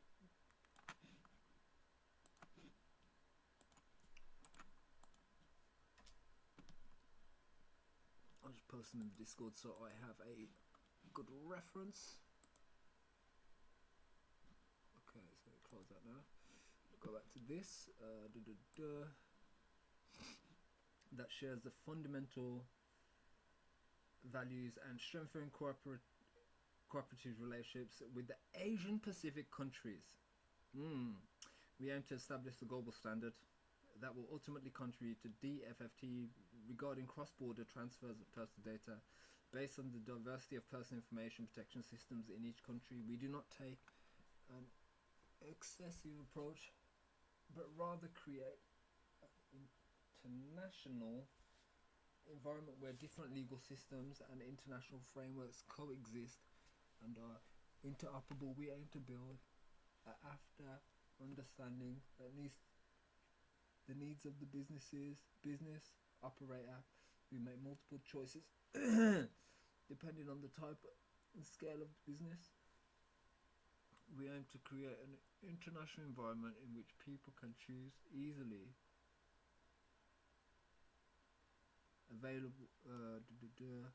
cross-border and relocation schemes. In order to make DFFT a reality, we will encourage the promotion of DFFT at an international forum such as the G7, GPA, Global Privacy Association and APPA, Asian Pacific Privacy Agency, as well as from the perspective of supporting businesses. Cross-border activities work on the following. G7 Data Protection and Privacy Agency Roundtable meeting was held to send an external message towards the building an interoperable international environment for cross-border transfer tools for personal. So it's my next bad man, bad. Fuck. Personal data for perspective of promoting DFFT. The update. The DFFT creation and action plan to promote this goal. Let's open the second image. Search Google Images. Translate. Aim to promote an international corporate certification scheme created on expanding the use of CBP GDPR, cross-border privacy rules, systems, and introduce global model contract clauses. Contract clauses. So it's going to be based on some kind of contract law by the looks of things. Let me just turn my radio on. Oh my days. Let me just click my hip. Oh. Oh.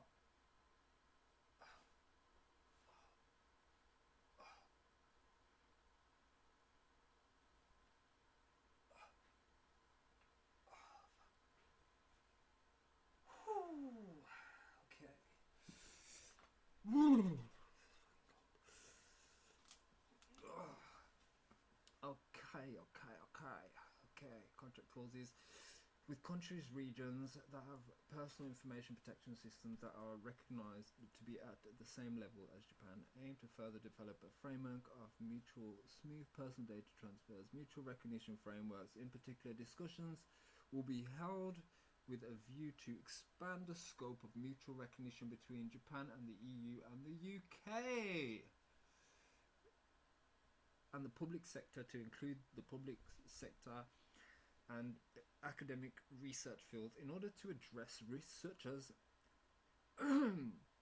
unrestricted government access, data localization, and threatened DFFT. We will promote discussion at OECD for other forums and work for global standards. Work to form global standards. So they're going to create the global standard for this data free flow. Participate in negotiations and international agreements such as those related to trade to ensure sufficient protection of personal information, understanding international trends and disseminating information. We aim to build and develop networks and with personal information protection agencies. The personal information protection related experts in each country and share relevant information and awareness of issues with each country regarding technology innovations and respond to social issues based on global trends.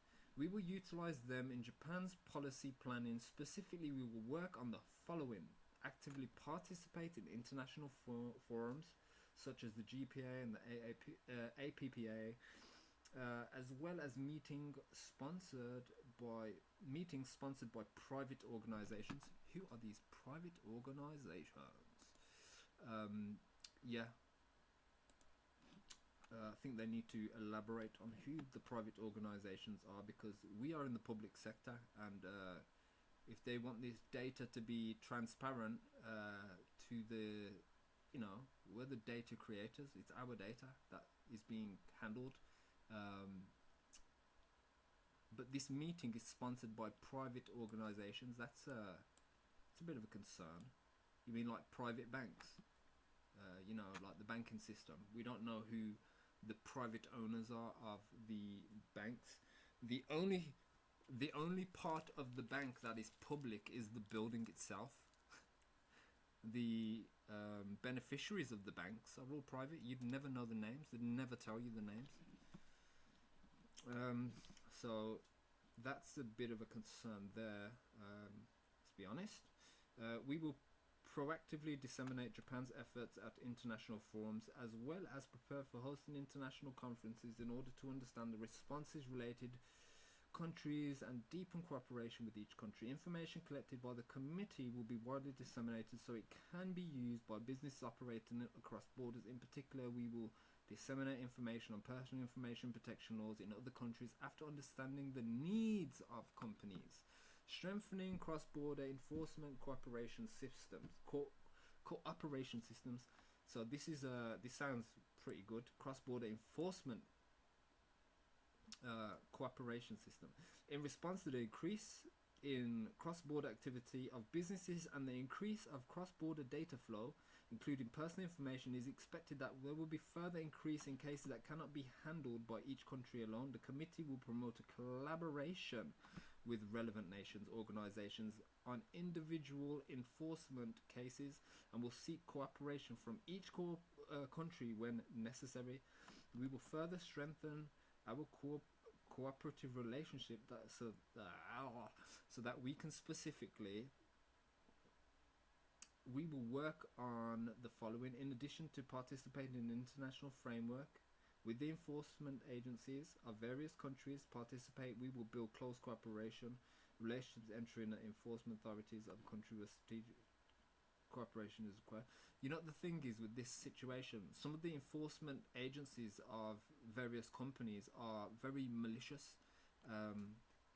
You know, yeah, the enforcement agencies, the people that work within them are often corrupt.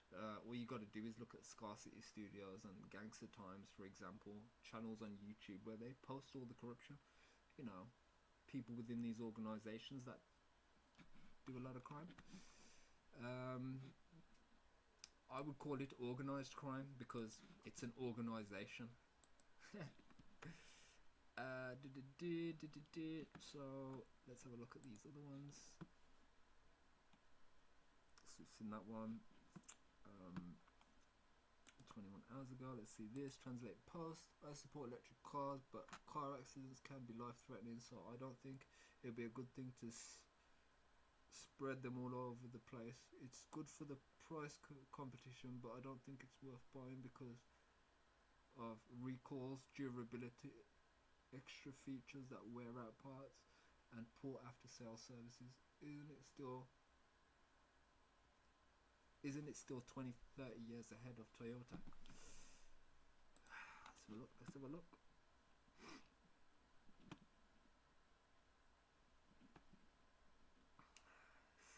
Signals.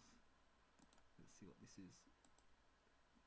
That's right, it's not lowest price. The Elliott wave is still active, still alive. If crash occur here, once one wave disappears, it would take time to recover. If 5 waves are to be brought in March, where data value exchanges start, and the 3rd wave is expected to be longer than the 1st wave, there isn't much time left.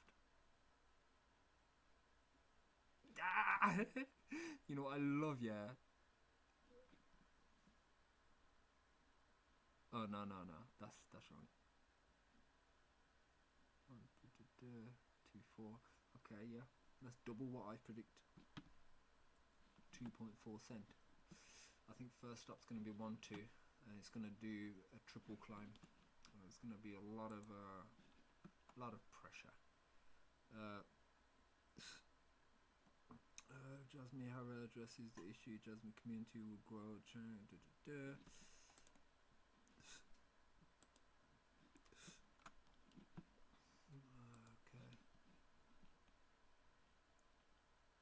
So let's see.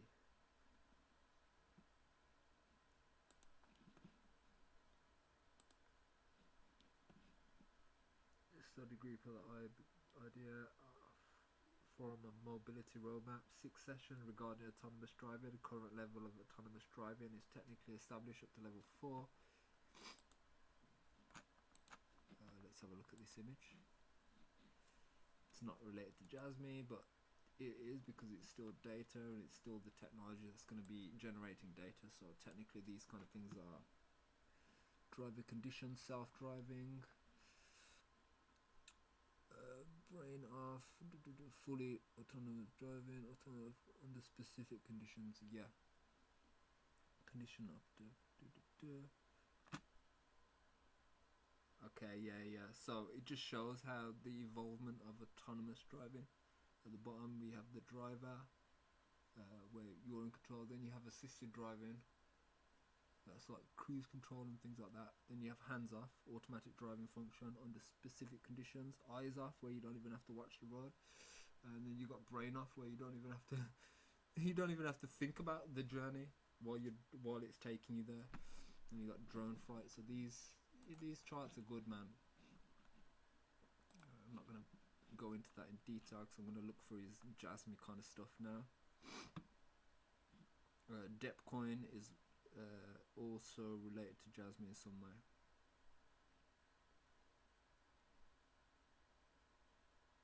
He's focusing a lot on the cars and stuff, and Toyota is partnered with Jasmy on the Fila project because they use the near field what's it called, iSIM. They use some sort of IoT technology that is developed by Jasmy specifically. These are modules, SIMless modules that connect through IoT. It extends the range, so the driverless cars can still have a connection to connect to the network that allows it to be autonomous. You don't want the computer in your driverless car to your autonomous vehicle to lose connection to, I don't know, the mapping side, you know what I mean, the road mapping side, because it will make you crash. You know, if you're driving and it loses connection to the main host, the main server that gives it its instruction, it's dangerous. Sony Japan. I just had deja vu. I literally just had deja vu. Hey, look. He retweeted my tweet. Look.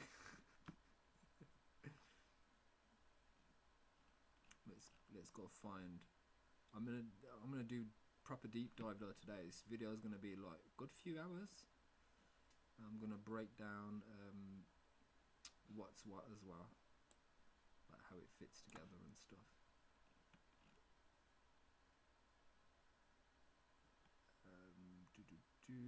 Okay, let's have a look at this. Mr. from NCCC talks about Jasmy saying that data can solve social problems even from the perspectives which is closer to Jasmy.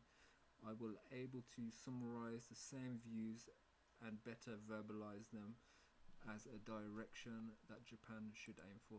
I like that. I like this guy, man. A very logical thinker as well. Very good researcher. Straight up puts it in very good words. This literature was extremely useful to me. It describes various things that I learnt while reading it.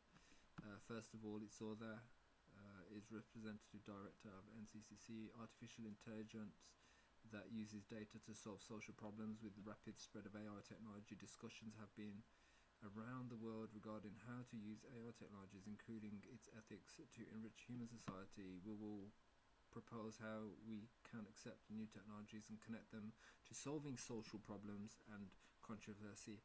How the spread of AI will not create new social problems by constraining evaluation criteria. Illustrating evaluation criteria. I need to figure out what that means. What it means by that specific thing. Illustrating evaluation criteria. Evaluating criteria, so the criteria in which things are evaluated, and illustrating it, so drawing out the criteria of evaluation. Here we will introduce examples of incentives that utilize advanced digital technology to solve social problems. As a basis of evaluation, we will focus on the fact that the United Nations is serious about creating new indicators to complement gross domestic product GDP. Sony also is creating something for shipping containers where they can be tracked around the world in real time. So this is going to be another aspect of this data free flow, because it's going to be for the GDP and commerce and the economy and trade and the growth of nations. So it all ties in. His response was down to this article here. So when was this posted? I just need to see the date of this post. Damn, it's not telling me a date. No, it should tell me a date on the post. Oh yeah, here it is. 26. So was this posted on the same? Yeah, this was posted on the same feed. Same feed. So I'm going to go through these as well. We'll look at Uber's first thing as well that he responded to, because this is a response to Mr. Uber Houston, which is one of my partners in the Jasmy Discord. He's one of the individuals that I founded the Discord with, and is one of the greatest researchers, man. He finds things that no Western person will find. And he doesn't hardly tell me where he finds this stuff. So let's have a look at his initial post, what he's responding to. So alright. Dear Level, I found this interesting research published by JSPMI, the Japanese Society of Promotion of Machine Industry. In October of 2023, they mentioned Jasmy and its role. If you can explain more in case the translation is not accurate. So let's have a look at what this says. Another important thing is collaboration between industry, academia and government. Among industry, academia and government, companies are at the center, and supporting them is the government. In April 2023, the National Capital Credit Consortium announced industry-led CO2 credits, carbon credits, that they're trying to roll out through the CBDC. So this is going to be linked to XRP and CBDCs, and there's a project called R3. Look into it. Okay. Credit consortiums in Singapore-based CO2 trading market air carbon edit. What, they're going to try to tax oxygen now, are they? Air carbon and MOU, memorandum for understanding. Also, the other thing is they talk about carbon credits. Human beings we're made out of carbon, so carbon credits, they could be talking about human beings in an indirect way. Food for thought. Collaboration with other countries, such things go smoothly. If there is a government that supports them, it is possible to evaluate the economic effects of Shinkansen and maglev trains. Magnetic levitation trains using satellite trains. Nah, that don't. I gotta know what this is. What is a Shinkansen? See, I'm learning new things every day. Okay, yes. So it is the high-speed railway train. Okay, let's get it. Okay, so I was right. It is a magnetic levitation train. Look at that for a guess, man. Using satellite data and land use data, such as the efforts of Inclusive City Co Limited, which evaluates the health status obtained by using hot springs and the block currently. Many methods of emerging that use AI technologies to solve complex regional issues, such as Jasmy Co Limited, which connects chains to regional revitalization. Among examples of use for AI technology in industry, academia and government. Fukuoka Financial Limited established a subsidiary, Sustainable Scale Co Limited, 2021, to evaluate companies' sustainable development goals and ESGs. What is ESGs again? I forgot what ESGs are, but I remember what SDGs are. So looks like good little feed. Let's go on this one. Let's see what this says. Machinery Promotion Association challenged to create a new value in the DX in manufacturing industries. Many methods are now emerging, such as Jasmy Co Limited, use AI to solve complex regional. He's just pointing out the evidence is, and here we go. Another important. Oh yeah, so he's just put a translation of that. Brilliant post. Big news.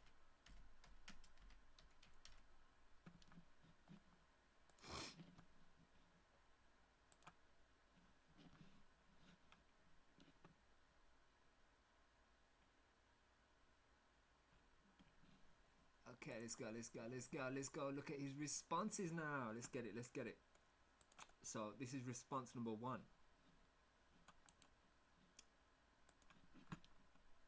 It all ties in. All of these different companies tie in. So it is essential to understand the broad spectrum of things. Have an outlook on everything. You know.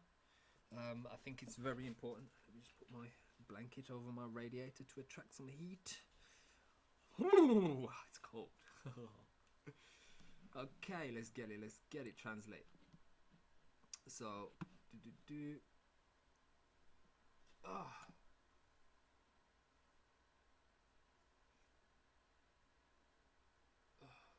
so I just have to adjust my neck because it's literally snapping off my skull differently. Oh my days, my skull is falling apart from my neck. I don't know if that's going to be a bit of a gruesome thing to picture in your mind, but yeah, that's what's happening.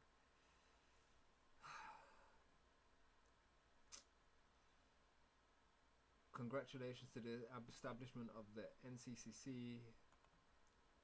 Hishiyama Town has become Japan's first carbon negative and nature positive declaration and is promoting credit creation. It would like to offer my sincere wishes to the future development of NCCC, which strive to realize a decarbonized society. Decarbonized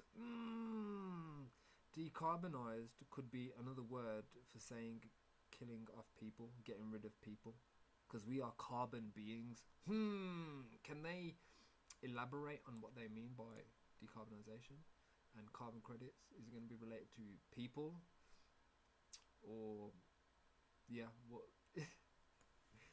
Just the language is the tool of deception, man. Japan Aerospace Exploration Agency, JAXA, develops and operates a variety of Earth observation satellites. You can obtain physical qualities and information about various natural capitals such as oceans and forests from the concentration of CO2. We hope that this consortium will advance the study of satellite data utilization. Press regarding this matter, natural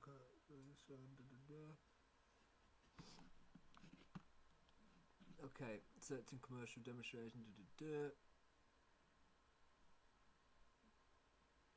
Okay, carbon credit creation project using satellite data proposed by Green Carbon has been turned into a business that was selected as one of the demonstration themes for the demonstration.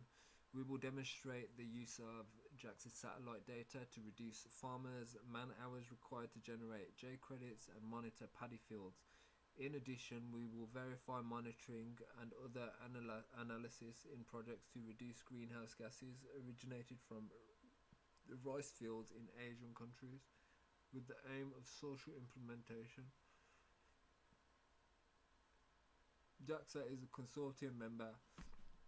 You know what I don't get about all this carbon credit stuff, yeah? Japan is literally putting treated radioactive waste into the sea. So much for carbon credits, because the nuclear molecule, it fuses with the water molecule, so it can't be taken out. Basically, they're poisoning the world, and they're talking about carbon credits. I smell something fishy going on around here right now. Yeah? Yeah. I think there's something bigger going on here than what they're actually telling everyone anyway. But it's just proving it. And yeah, man, they just use the very, very intricate languages to and very repetitive languages as well. They repeat keywords repetitively, so it's done in a way where it's a desensitization to the language. So let's go down a bit more. Let's see what this is. Is this connected to that post? I'm not sure. So OpenAI, ChatGPT, boom. Let's have a look. Interesting. Progress in visualization in the past. AI was centered around numerical data, including ChatGPT and interactive generation AI from OpenAI in the US, but type of data can be utilized have become extreme diverse, including text, images, and audio. The quality of data is important, not just the quantity. Yeah, quality is most important, because if your data is incorrect, you're going to get incorrect results. it's going to feed you incorrect results.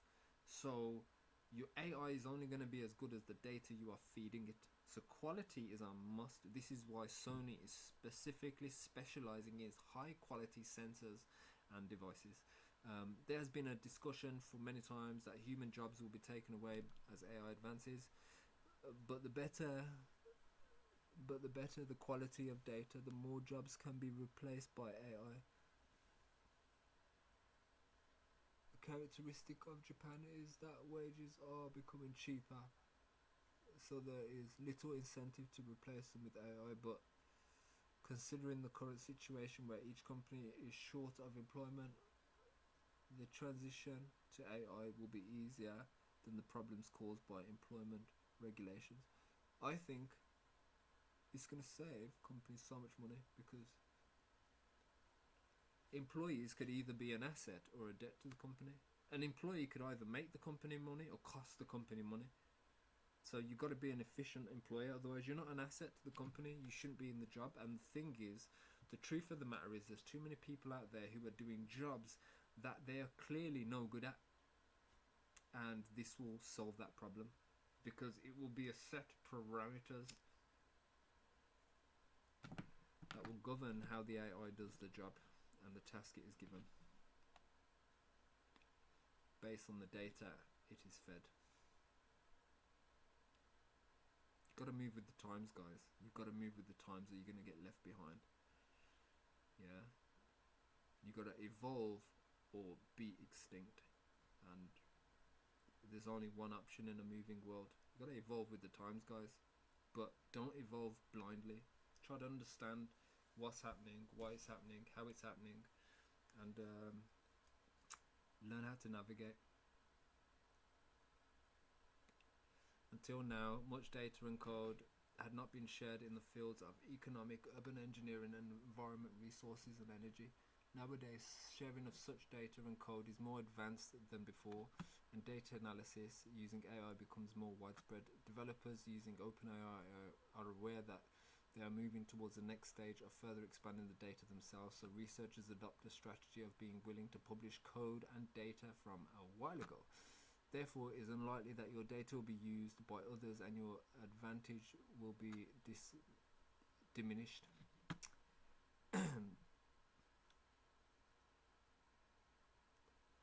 Then the impact of generation AI such as GPT becomes important application. The examples of new technology are published almost every week, and examples of effective implementation of the technology are emerging. For example, you have seen reports of cases which illustrators' jobs have been replaced by AI in several countries, including China. This news spread with surprise, as AI was being used even for China.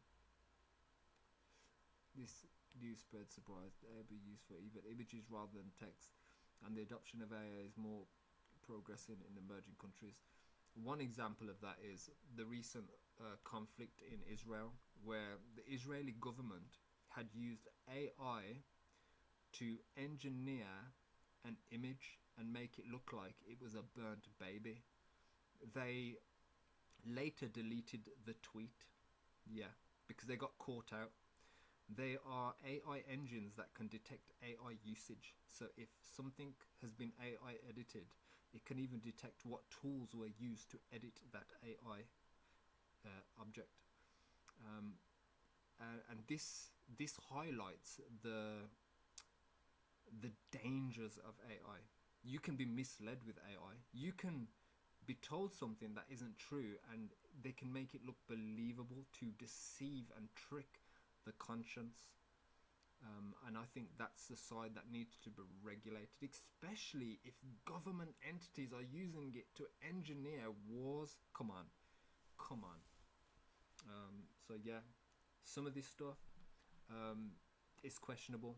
I'm reading it. Yeah, it's great stuff. It's great literature, but there's so many things that I can pick out and be like, this is questionable, that's questionable, based on real life things that are happening right now, like in front of our eyes. You know, all you gotta do is go on Twitter and scroll down the newsfeed a little bit, and you'll find things.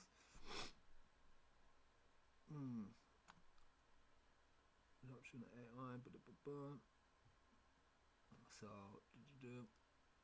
will be even more widespread. Rights and right usage for original registration images will be handled.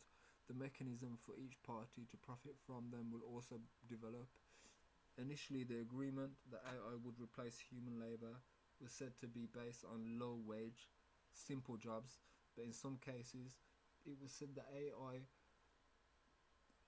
would replace human labour with difficult skills, such as processing illustrations and improving programs. For example, it required a long period of basic learning. Alternative methods can now be generated for necessary tasks. In other words, there are increasing number of cases in which jobs that require a certain level of quality for results are being replaced by AI. The risk is low if the quality is high, and new jobs are being created regardless of the type of industry.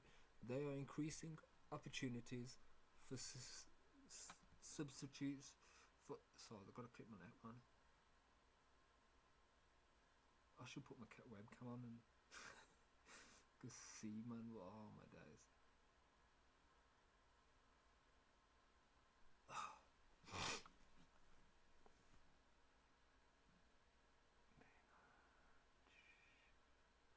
It's also being replaced by the risk is low, the quality is higher, job need created regardless of the type of industry.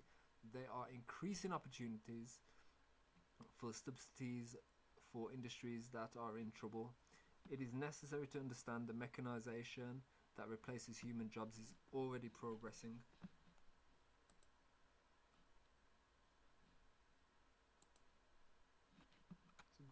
a good post.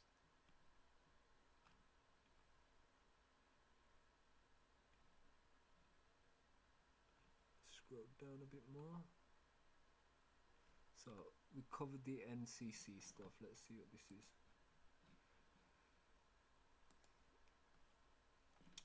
It is very helpful expression, however, today almost no people who make things themselves. There are almost no people who make things themselves. The reason is very simple. The alternative products you buy on Amazon are cheaper. Similarly, rather than having programming jobs completely replaced by AI, it is possible to set a price that makes it popular to replace programming jobs, or whether the quality of programming jobs changes going forward is the final destination. Researchers at university usually make new discoveries in many fields. However, in the field of AI, until 2014, university researchers wrote impactful papers, but now 80% of them are written by industry. This is because industry has more data and money, and the field is moving in much more data-driven direction. Efforts using technologies such as text generation, image generation, and voice recognition can be developed even from small cases. If economic value of a region is mapped by combining people's movement data and map company data, the original data cannot be made public because the data is owned by the telecommunications company or the company that publishes the map.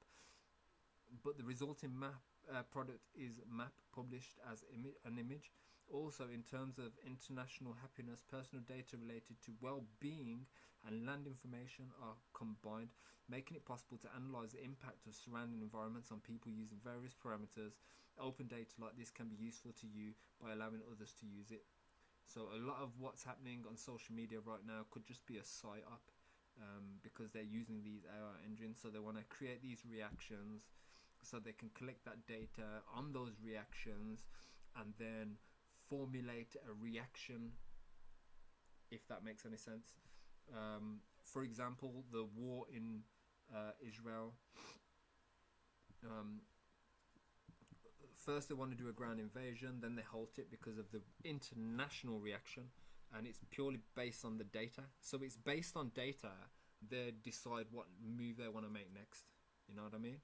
Because of how they are perceived. Yeah, and that's from the reactions that people put into there. And me personally, I believe that Twitter is one of the biggest data generating platforms in the world, especially for useful data, because when something happens in the world, it's easily spreaded around on Twitter. Yeah, it gets around on Twitter, man. So Twitter is a place of data. Also, people react to things. They like things, they comment on things, they write their thoughts, how it makes them feel when they see certain things. So that's some very important data that is on Twitter alone.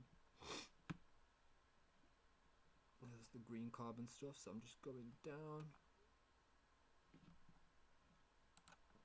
15th of August. I'm not playing about, man. I'm looking for everything. Okay, M valuation, PQ and V, total transaction value, period of service, price, number of time, velocity of circulation, theoretical price of one token, market valuation, total amount of circulating tokens. Below I will talk about velocity based on the theoretical price. Theoretical price and the volatility from an investor perspective.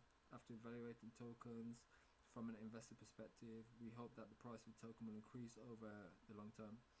Considering equation, calculating theoretical price above, wanting the token price to rise means wanting M valuation to increase. This is because theoretical price, let me just get the image on there for you guys as well, so I think it will make it a lot easier to understand. So let me just spread this out. Negative feedback loop, purchasing then when token price is lower, when pressure is applied, negative risk is created, selling, people try to sell early, selling, this thought as velocity increases, negative feedback will occur.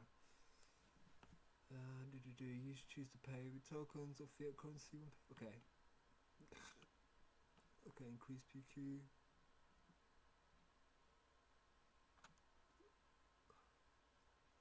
Value of service provided by economic zone. Potential user size. Although it's possible to calculate theoretical scale. Estimated from scale of existing services. With designing the service, it is difficult to control because it ultimately depends on the compatibility between the market and the product. Velocity of circulation represents how often ownership of tokens is transferred within the economic zone, and the frequency of transfer depends on the user's protocol and token usage method. The protocols and tokens that depend on this usage method are designed by the project, so it can be said that V can be controlled by certain extent. Users can choose to pay with tokens or fiat currencies when purchasing tickets. However, many users will choose to pay using fiat currencies. This is because in the case of token payments, there is a risk of loss due to the volatility of price fluctuations, denominations in fiat currencies. Even if they're paid with tokens, there is an incentive for users to hold the tokens for long term. They'll try using them for payments immediately after purchasing the tokens on the exchange to avoid risk of loss due to volatility. I like that though, because this is like the equivalent of the man who brought pizza with BTC. So this guy spent 10,000 Bitcoin on 2 Papa John's pizzas. Yeah. Do you know how much money that is? That was back in 2010 when Bitcoin was worth nothing. Now, he brought those pizzas because he probably thought, hey man, this isn't going nowhere. So that is probably the most expensive pizza he has ever brought, and I bet you he has lived in regret all of his life ever since. But yeah, that's what this means. So some people will see things are not moving and they'll be like, this is just gonna go down, I might as well spend it while I can. And that's what they will do, and they will realize that they've made a mistake. But in spending it, they're creating value for that token because it is being used, and that is very important because it has a use case now. It has a value. Somebody's brought something with it and made use of it. So yeah, man, we're in the early days. Don't be frivolous and worried. If you're worried, just sell the coin, just leave it, simple. Or if you're worried about the charts, just don't look at the charts. Put your coin away, leave a notification on your phone just in case it hits a nice price, and just don't look at the charts. Yeah, come back in a year's time, see where your money's at. Yeah. Event organisers can be paid in tokens or fiat currencies for ticket sales. However, when the organisers receive the tokens, they will try to release them immediately to avoid the risk of loss due to volatility. In this way, a negative feedback loop will occur in the token price. Yeah. So let's say somebody is selling a product or a service and you pay in crypto, they're probably going to cash that crypto out just in case the value of that crypto goes down, because that means that if the value goes down, they've sold that product for less than what it's worth. They've lost money.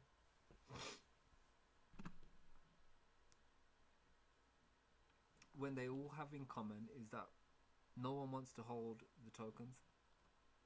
Additionally, from a user perspective, the existence of proprietary tokens create necessary friction on the ticket purchase process, conversion on exchanges, token management in wallets, which can lead to poor user experience. That is so true. That is so true.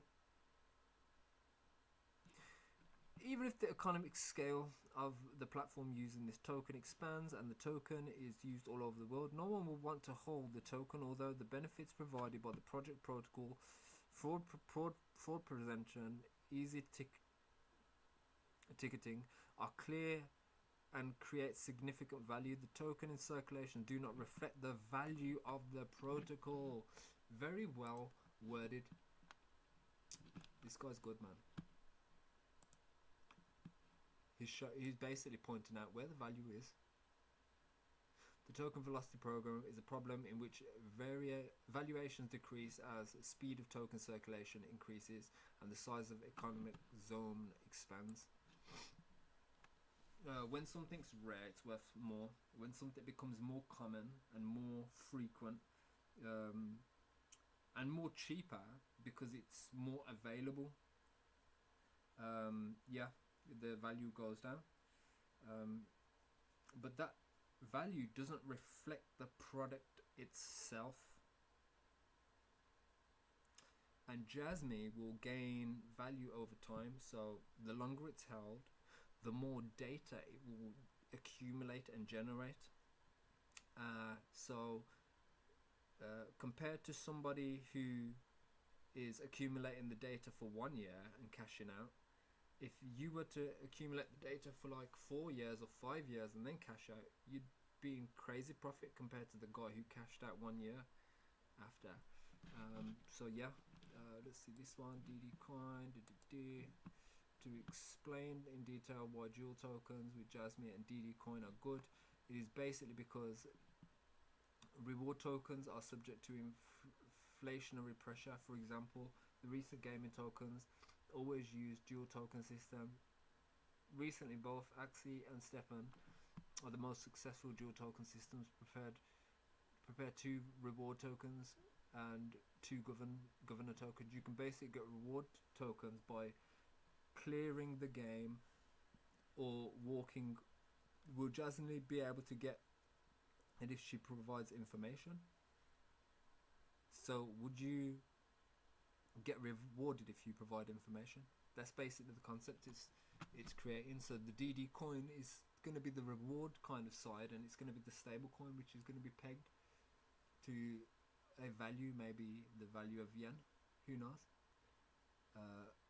I think it is actually, I'm not sure, but I'll have to double check. So why can't Axie and Stefan make reward tokens stable?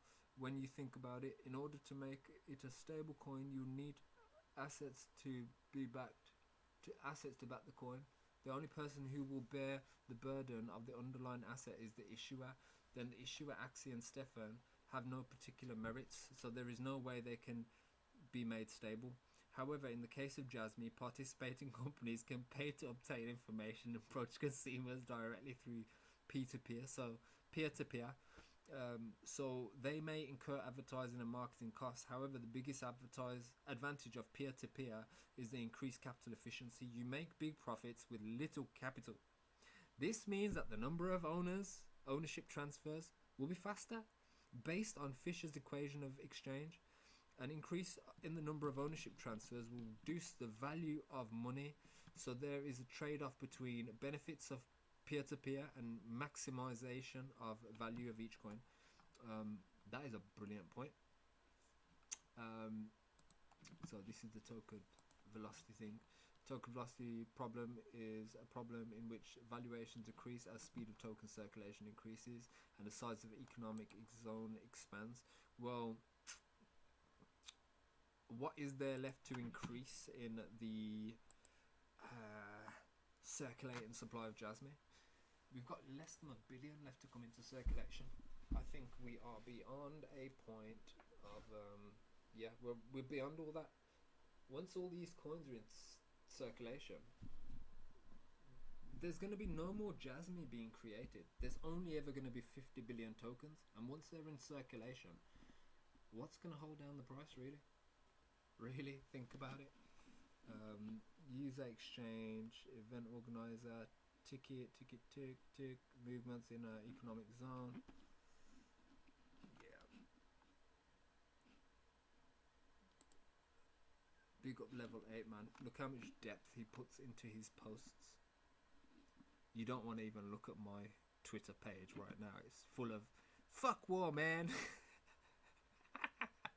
Man, so unfair, man. So unfair. Oh shit. So let's go lower. October is 22nd. Right there.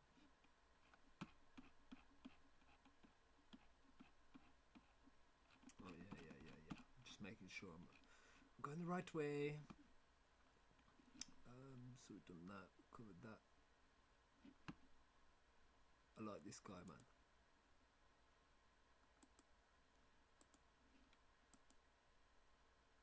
When I'm comfortable in life, I want to help this guy.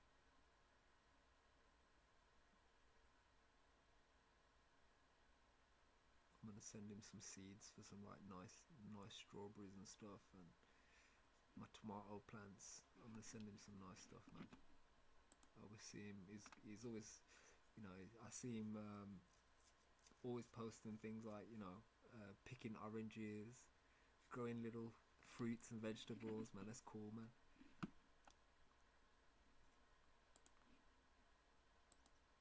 Healthy, man. Give benefits to low-income people with crypto assets. I wonder what kind of social movement this will provoke.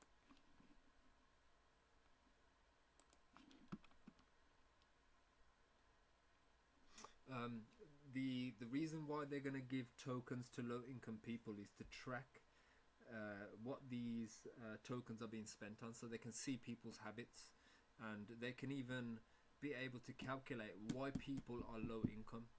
Yeah, maybe they buy things that they can't really afford to buy. Maybe they buy things that they don't really need to buy. Oh damn, I've just went back, and let's go forward. Okay, total 26. Let's have a look at this. This is prediction numbers. That is meaningless. The point of view of the person making the prediction is to keep updating the highest price without falling below the lowest price every year. It's supposed to be predicting on an upward trend in crypto assets to fill the fact that actual demand is solid and intentional. Yep. Oh man, I just double clicked it again. Okay, let's have a look. Boy.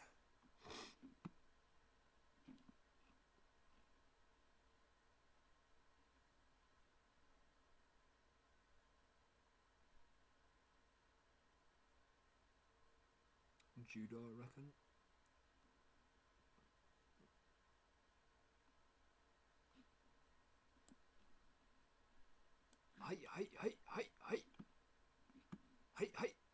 Hey.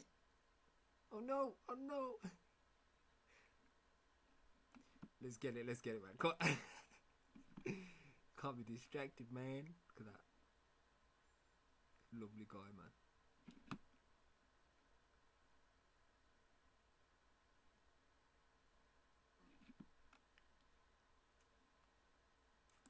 have a look at this. What is angry about?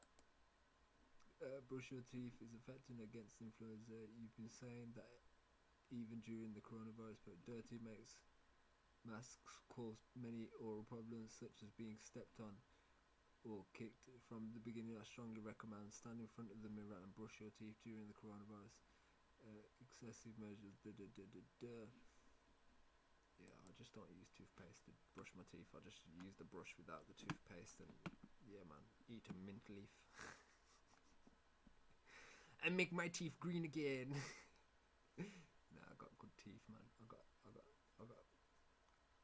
nice whites. Oh damn, I've done it again. No. Oh, now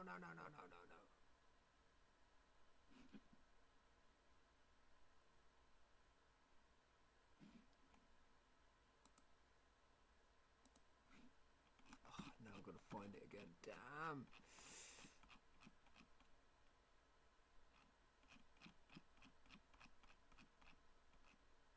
Yeah, it's a little bit lower than this. But this is one of my favorite pages to get unique information.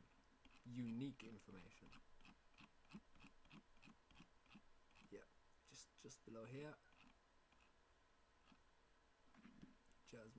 Jasmy. I'm gonna find his.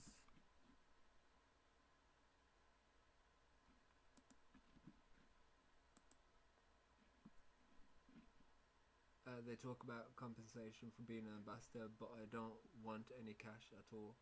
No, even if I receive cash, I wouldn't be able to do much work. Amateurs can only do their job during this period, and as soon as people come in, more capable people will take over. Compensation varies from person to person. Without compensation, Web3 decentralization will fail.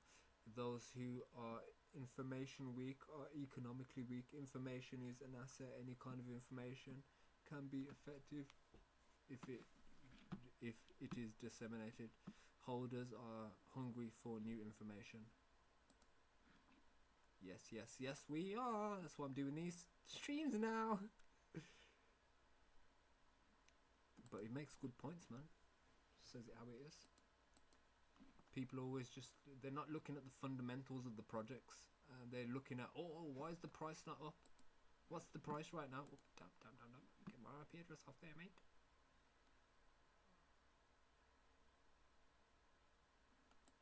Here we go. Jasmy's trying. Third time lucky. Let's see. I don't think it's going to be third time lucky. I think this is the resistance line, which is interesting because it broke above this previously. The purple line of resistance. So let me zoom out. I'm just going to do some TA for about 5 minutes. Those two white lines there, curvy ones, are my little predictions that I did today. My previous curvy line prediction failed, but I like to leave it on the screen because I know that this is the real test now. Saying that, on the 30-minute, the RSI is looking like it can go up.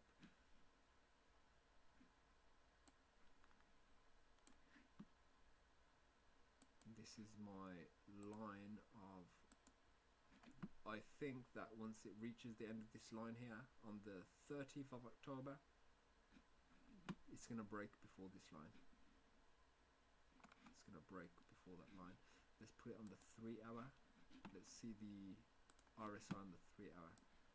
Pull this down a little bit. Yeah, it can go. This Jasmy can actually fly now. So you see this green spot that I've drew here. What it has the potential to do is touch that and then go up. That would be the breakout. And I feel like it's going to go to like 95. Come back down. And then maybe do that. That's what it could do. But it's speculation.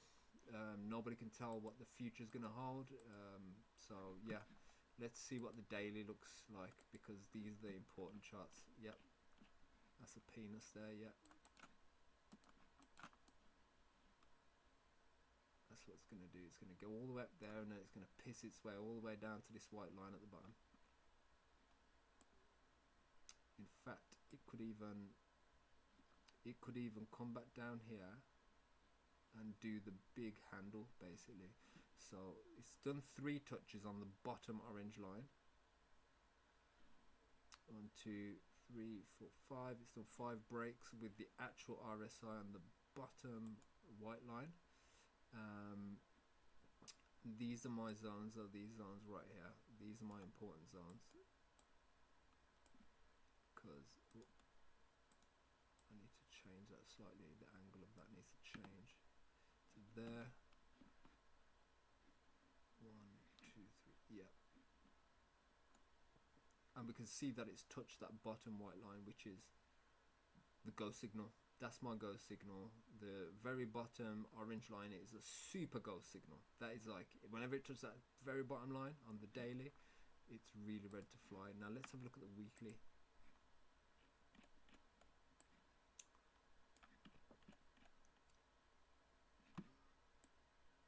Oh my days. Guess what I predicted? I predicted this to happen. Oh my days. I've got to take a picture of this right now and put it into the Discord, because I did 100 million%.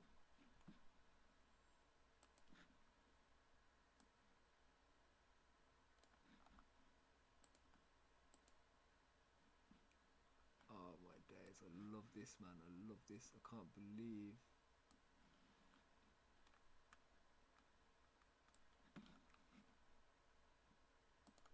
Oh my days. I've literally just got to quickly go onto my Discord channel and find a post that I posted with the RSI of the weekly. It's going to be up here somewhere. Actually, it's going to be pretty far up.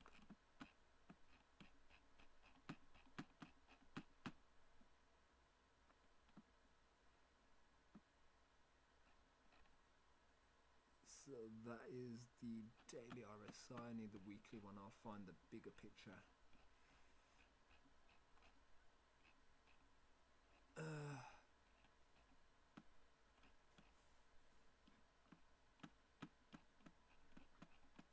You'll see as soon as you see it, you'll see what I've written as well. These are my charts and stuff. So let's just give you a little example of what I do. I'm a pattern master. I master the patterns, and I'm like, oh, that's my prediction. It's going to follow the first, it's going to follow the second, and it's going to do its thing. I know where it's going to go. It's all speculation, but it's based on pattern recognition. Recognition of patterns, looking for the anomalies.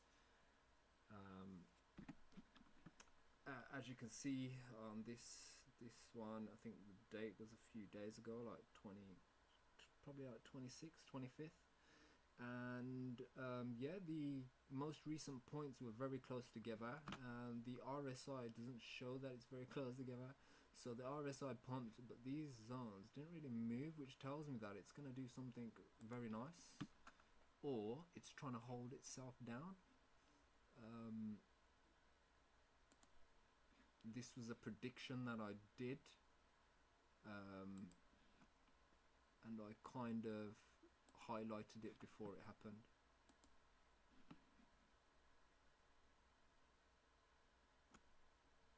And it actually completed that. But I've got to find this RSI. It's the Jasmy daily and weekly RSI. So it's going to be up here. 100 million%. It's going to be up here. So that's not it. That's not it. That's not it. That's not it.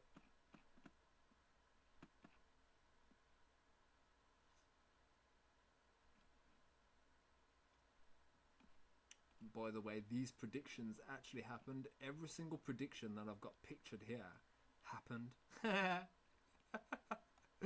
And this is my this is the copied version. Let me just go to the original. That's That's where the RSI pictures are as well. It's where the original for that is. This is my prediction before it happened, and then I'm showing it happening. Oh, I love it.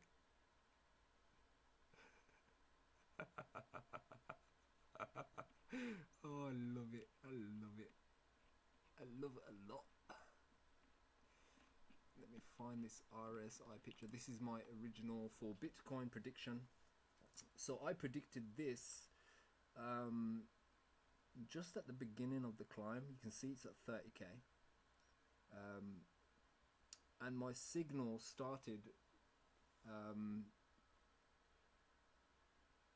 technically I knew it was going to start climbing March, April, mid-March, beginning of March, that second circle that I've done, the barn.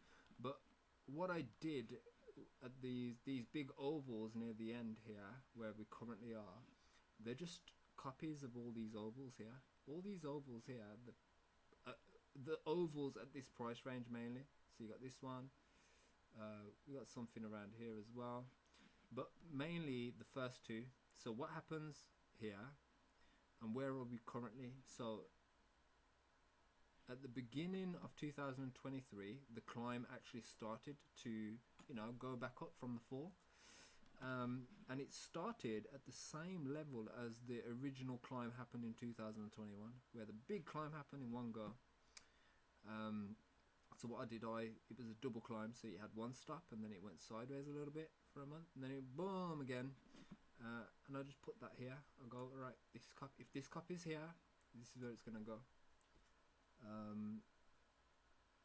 It's got a chance of breaking the all-time high Bitcoin. Let's just say that, and it could happen pretty fast, or it could happen in sections where it's retesting each and every part of these previous climbs. Let's go. Where's the daily and the monthly RSI? Come on, man. Okay, we got this one here. When you see it, you'll know exactly what I'm doing.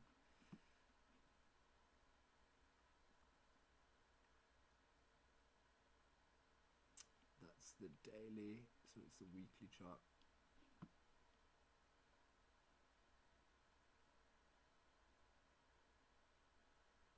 Yeah.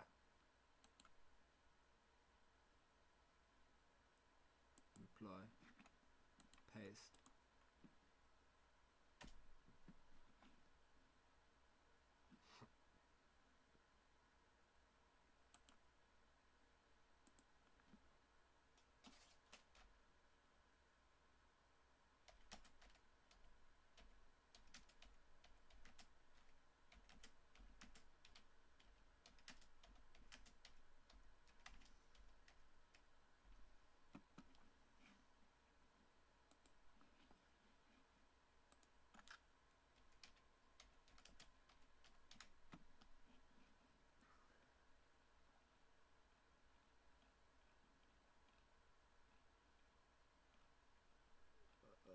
Where's that?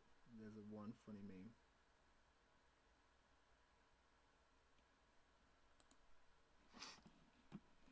We use that one. It's not the one that I want, but we use that. Why are these names shortened as well? Profile.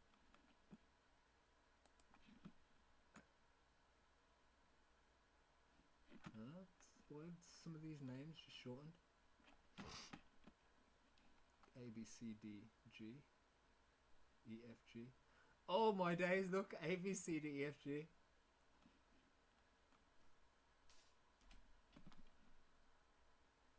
I gotta put that in there as well. That's funny. That is funny. I see what they did. We got some comedians in our group, man.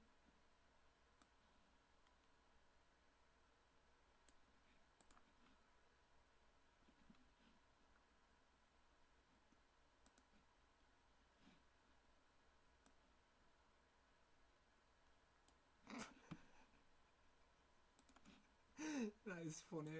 That is actually funny. I can't believe they've done that. I can't believe, I don't even know when they did it.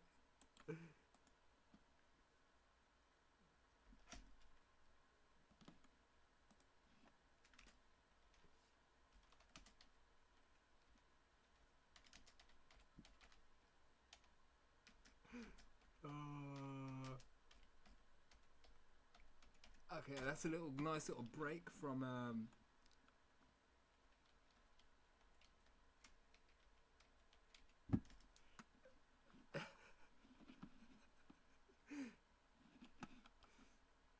so let's get on with the stream. So boom, let's get this back open, and let's get this back on.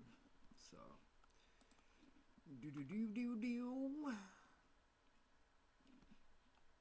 okay, ETF. I don't really understand the reality of ETFs, but in trusting investment trust third parties to hold them goes against the BTC philosophy of custodial, non-custodial, and completely decentralized ownership. Is it just one item you own? Will this add value? For example, could Jasmy be an ETF? Jasmy original utility is to activate the wallet. Don't settle for just a wallet. It has values only if you put it to good use. Evolving the wallet, powered by Jasmy coin and data. Can you leave it to a third party to do it? Leaving it to third party and using data efficiency can be of great value. Who are the third parties? That's the most important question, I think, that needs to be asked in this circumstance. So let's have a look at the translation here.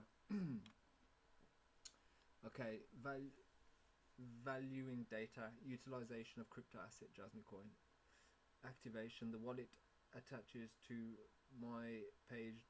The wallet attached to my page does not have all functions available from the beginning. To unlock the feature, you need to deposit a certain amount of Jasmy coin. From the perspective of fairness, we plan to require a certain amount of deposit from businesses that utilize user data. So they have to deposit a certain amount to activate that wallet. Just holding one Jasmy in a wallet doesn't make it an active wallet. Wallet activation, staking Jasmy. So you got the plan, the rock, and the activation. Accumulation of data, use of PF services, the app, control of data provisions, obtaining the DD coin. That would be the exchange for, you know, providing your data, and then the exchange to Jasmy coin. So changing DD coin to the reward, which is the Jasmy coin. The DD coin is going to act as the stable coin in the situation. So let's have a look at this one here. Google search image, translate. Expansion of Jasmy services. Takashi Higawara, director of software development supervisor, CFO Hiroshi Harada, explained that about Jasmy ecosystem, saying, at Jasmy we aim to be a platform that can transact large amounts of IoT data with a mechanism backed by the value of personal data. Regarding the newly announced DD coin, DD coin is a common currency that functions as a yen denominated stablecoin. Yes, so it's backed by the yen. It's going to be pegged to the yen, a currency denominated asset that is not a crypto asset. We want to create a system where users can easily save money. Furthermore, Jasmy coin, a crypto asset that is traded on exchanges around the world, will be used as the utility for activating our wallet. As one of the few Japanese business companies that issues crypto assets, we want to provide a system that can also contribute to a sustainable economy.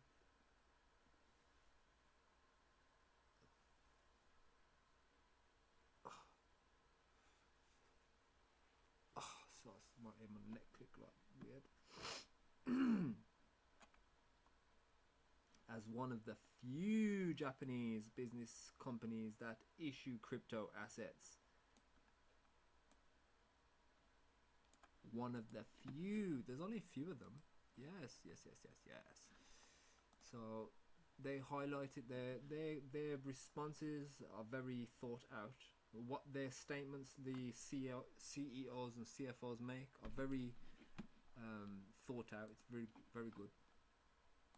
because it's very revealing as well without being revealing. All you got to do is look at analyze the language and you start figuring things out. Digital identity wallets are being discussed at the Prime Minister's office. There is no way it is not possible. If there is no possibility, there will be no discussion. Yeah, so basically saying that if there wasn't a possibility, they wouldn't even be having the discussion. Yeah, and take advantage of some of these incentives as well that are happening right now. One lucky winner can win $25. I'd never win anything, so there's no point me even entering. That's the FFT, we've covered that, so I'm just looking for other aspects of Jasmy that this guy covers. He seems to be focused on the DFFT, which is the free flow trust, because it seems like a lot of it for the international community, and Jasmy is going to be based on that aspect, so it's a good thing to cover. And it's good that his page has got so much information as well regarding these things. So let's have a look at some of these things. Since his Twitter, the information I've collected is getting buried further and further down the page. It's meaningless if you don't see the progress that has been made. Companies.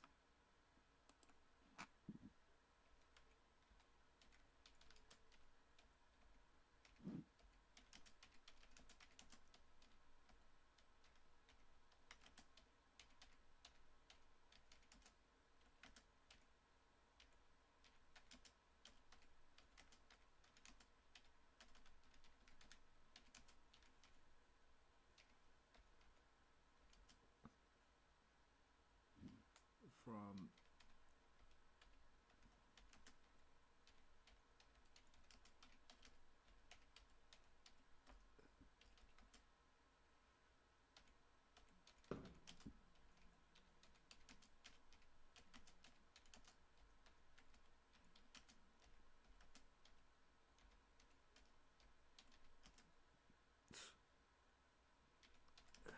later.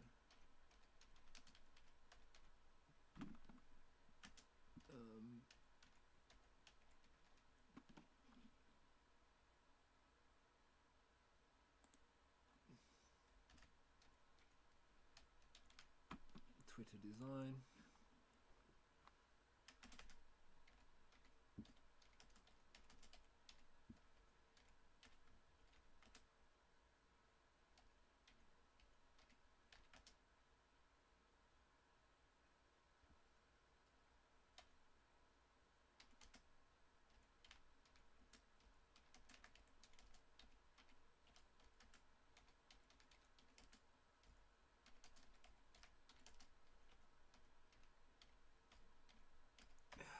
Sometimes you don't ask. If you don't ask, you don't get. So you have to put these thoughts out there. You have to do these tweets and tag these companies. And sometimes you never know, man. You might turn on Twitter one day and they've added a new feature that you've mentioned. It's worth it. If we're using these products, we got to better them. So add your feedback whenever you see a problem or you think something's going to be easier or, you know, made easier, then contribute, man. That's why I'm contributing my time to make these videos right now. I'm not getting paid for this. They're not paying me a penny. But it's not, it's the principle of things. You know, if you're invested in something, why are you not going to help it grow? If you've invested your time and your efforts into a concept or an idea that you have faith in because of the team that's behind it and, you know, the way that it's being developed, yeah, man, just contribute. Costs nothing to contribute. What's the cost? A bit of time. A bit of time. That's all it's costing you, is a little bit of time. And at the same time, you'd be learning as well. Let's have a look at some more posts now. Let's have a look. So we covered that. Oh, let's have a look at this one. Okay. Unlike stocks, crypto assets are not just pieces of paper. The data accumulated on the blockchain platform is a security of value. Data is the new oil. The more you accumulate, the more useful it becomes. Jasmy will create a new economic zone that uses data as a supporting asset. Jasmy will become a familiar presence in the near future. You will like to start holding crypto assets to ensure that Jasmy platform remains healthy and sustainable. We will introduce you to the charms of Jasmy ecosystem. Here's the roadmap. We only maintain and develop platforms that supported by democratic decentralized networks, but also support corporate innovations with the aim of creating a data marketplace where value data generation on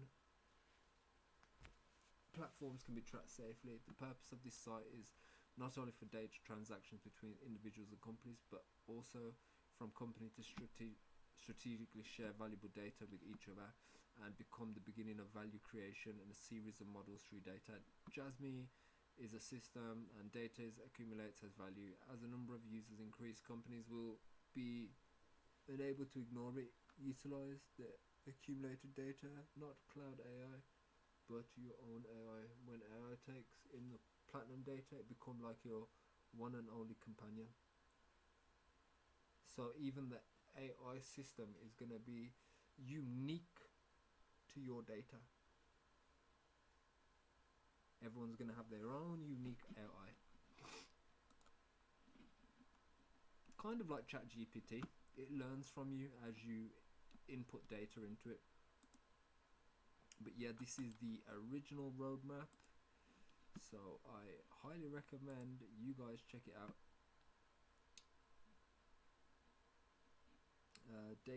So the roadmap, this is point 7 on the roadmap. Data marketplace establishment period. We're at that place now. We're literally at that point now. Value growth period, popularization period. We do not operate. Let me just make the image bigger. Actually, we'll just do it like this.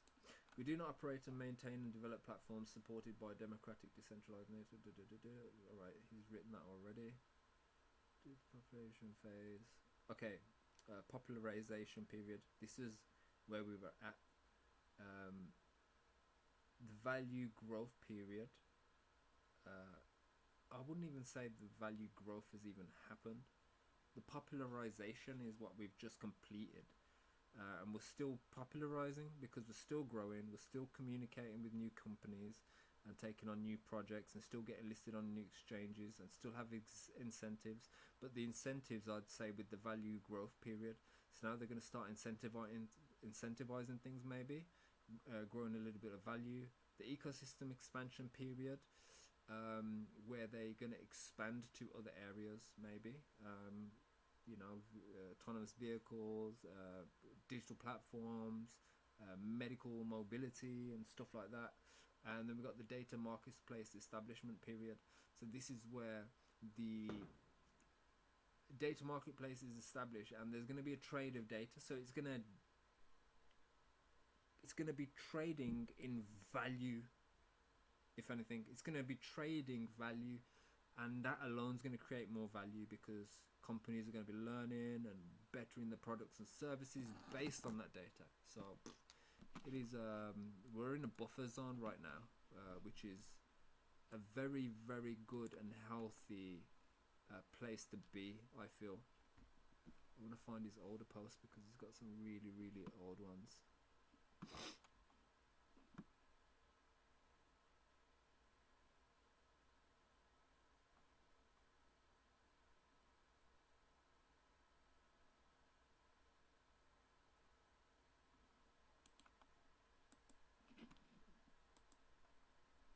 Non-terrestrial vehicles.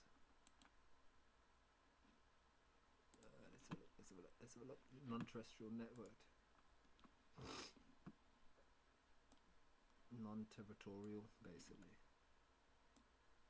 Terra is land. Non is no. Terrestrial is land. Land and air. So non-land and air network communication from the sky.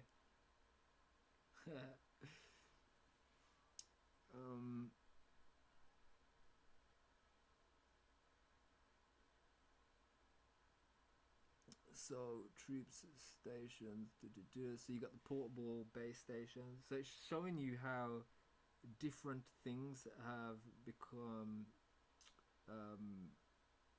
developed. So they have more reach. They're going further out. LTE 5G spots coverage, flying communication base stations provided mobile communications through Japan. Satellite broadcasts, broadband satellite covers the entire world. CPB measures broadband provisions to remote access, so that triangulates signals from satellite. Satellite MB-IoT service converts the entire world, provides the connectivity to industries with demand for IoT such as fishing, mining and shipping.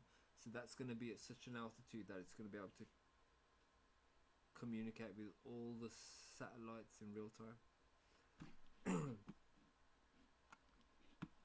SoftBank's NTN portfolio. Just look into why this is important, because look into what countries and government SoftBank has been have been partnering with. It's not about Jasmy though, but it is linked to Jasmy because it's IoT. These satellites for the IoT platforms. So this is something else here. So what's this? How will data obtained from AI to IoT flow to various industries at the lowest level? What are the brands and superiority? Understand the flow data. So let's have a look at the flow data. These things are important. So, and it's important because it's in Japanese and English people are too lazy to translate. So let's translate for you guys. So utilization usages at the very top, yeah. The utilization usages are AI, artificial intelligence, IoT, internet, and quantum computing. Japan is #1 at quantum computing and supercomputers.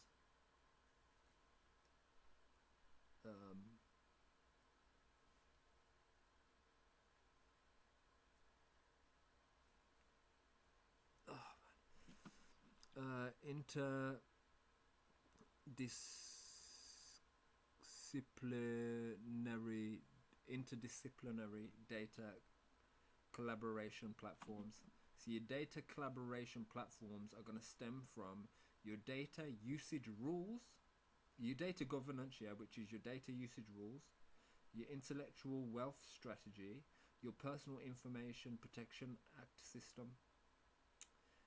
And these are going to be going to the International Expansion Corporation, so the EU, China, India, US, all these other. But under the data usage rules, you got the data trading market, which is a system for appropriately distributing data, the lifeblood of information society through society. Then the intellectual wealth strategy is the information bank, promote utilization that contributes to the improving quality of people's lives. We're firmly protecting personal information and personal data. Then you got the Personal Information Protection Act system, basic data maintenance. The country will prepare and provide the necessary data, example base, registry, open data, IMI, 3D map, G-spatial data, and that's your international standardizations. On your very, the very right hand side, you got the W3C, IEEE, ITU, ISO. ISO is currently being, upgraded all the time. And societies are built to different ISOs as they develop and reach their goals. So underneath all of that, you got the Data X interdisciplinary data collection platform, which is your federal data catalog, your data contact support, your real-time data exchange, your data registry, your ID collaboration platform, your trust security infrastructure, and then on the very bottom, this is going to be how everything's linked. This is what it's going to be linked to. So this is your field-specific data infrastructure. So these are going to be the various infrastructures that are going to be built. The G-Space, manufacturing infrastructure, medical care infrastructure. I'm not sure what these two here are. Symbols are a bit blurred. Logistics, mobility, welfare, education, payment and financial, super cities and smart cities, government data infrastructure, localized government data infrastructure. So they're going from a centralized government to a more localized.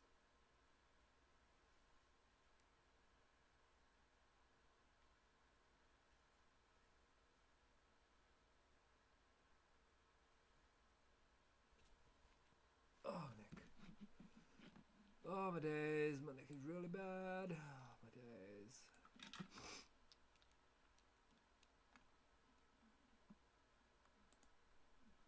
Oh, okay. Here's the other two. Disaster prevention and agriculture.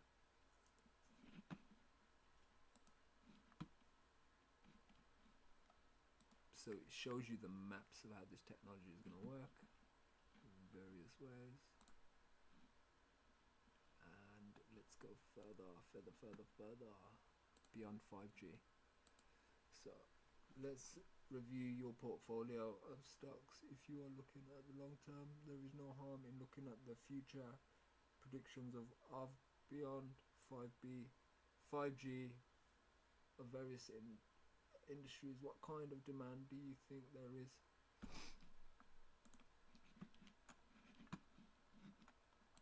These are the important documents that you need to be looking into, because this is the information that matters. The things that are not in English. This is a Japanese project, so we need to understand the ins and outs. Digital Garden City National Infrastructure Development Plan. Let me just put the kettle on and get an apple pie. Oh my days. Oh my days. Get a cup of tea or something.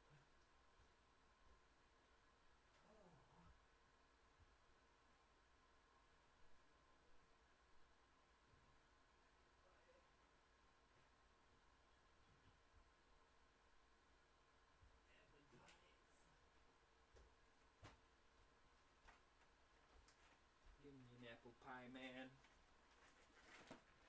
Oh man. Don't know, I haven't eaten apple pies in a few years. I think it's been at least 3 years since I've eaten an apple pie. And I bought a pack of apple pies a few days ago. And I made some custard, like some really nice custard, yeah. And man, I enjoyed the apple pie, man. I enjoyed it so much that I had it the next day as well. But yeah, man, I haven't eaten apple pies in a long time, and I've had a weird I've had some weird cravings lately. I haven't eaten onion rings in about a year, and I brought a pack of onion rings the other day. I didn't enjoy them, but yeah.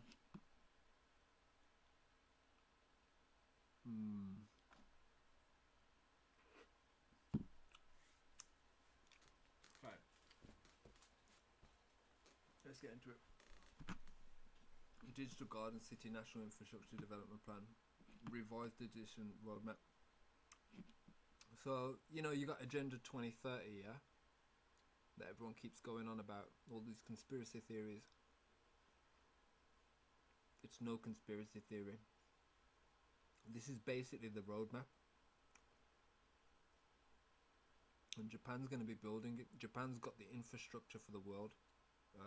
The contract to build the infrastructure for the world. Currently, most of the 5G infrastructure is Huawei. And I really feel bad for China, because the West has really fucked them over. They used them for their technology and then says, hey, we're kicking you out. So they don't want to pay the bill.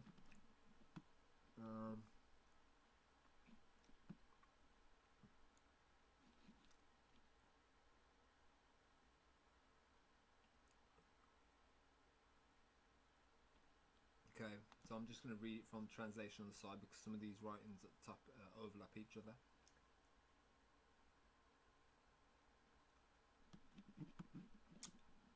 Okay, so number 1 point is the fixed broadband, optical fiber, etc. So that's going to be your connections, I'm guessing. Councils consisting of telecommunications carriers, local governments, social implementation stakeholders, etc., and promote optical fiber based stations development based on local needs, localized optical fiber optics and stuff and connections.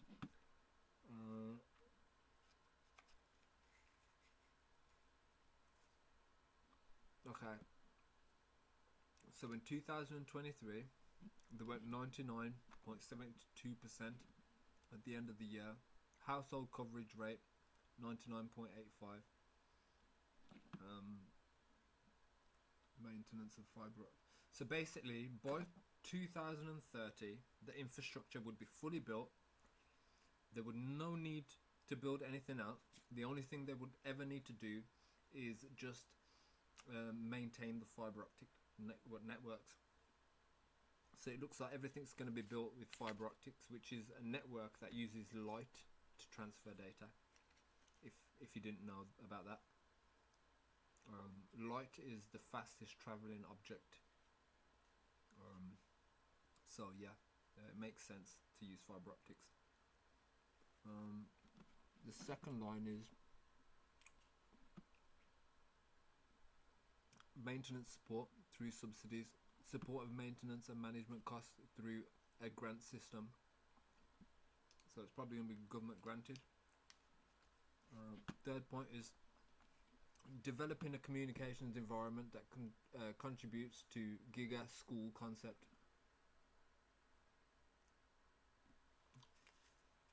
Probably like the whole country is going to have one school, and it's probably going to be all digital. So you go to school at home. Yeah, you probably won't even have to leave your home to go to school. Aiming to further improve the communication environment according to communication situations. So as they develop, towards 2030, they're just going to make the communications better and better.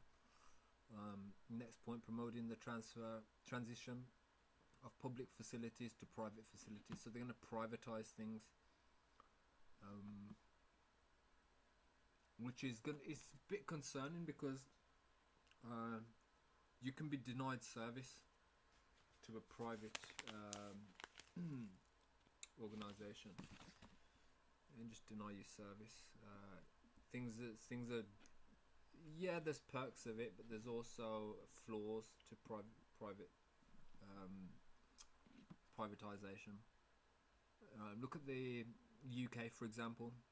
I think they want to privatize councils now, and they want to start. They're already privatizing the NHS, so they're selling it off to private companies, and cutting it up into pieces of pie and selling it off. Okay, so let's have a look at this wireless IoT infrastructure 5G. Okay, so this is okay. So on the very left hand side, is your different kind of communications. You got the fixed fiber optic stuff. You got the wireless stuff, which is number 2, 5G. Number 3 is your data centers, submarine cables, and things like that. Number 4 is your non-terrestrial networks, NTN, and then you've got 5, which is beyond 5G and 6G. So that's going to be your new emerging technologies. So look, we're on wireless IoT infrastructure at the minute. So the first point is achieving 4G availability in all residential areas. So that should already be done by 2024. That should be done by January.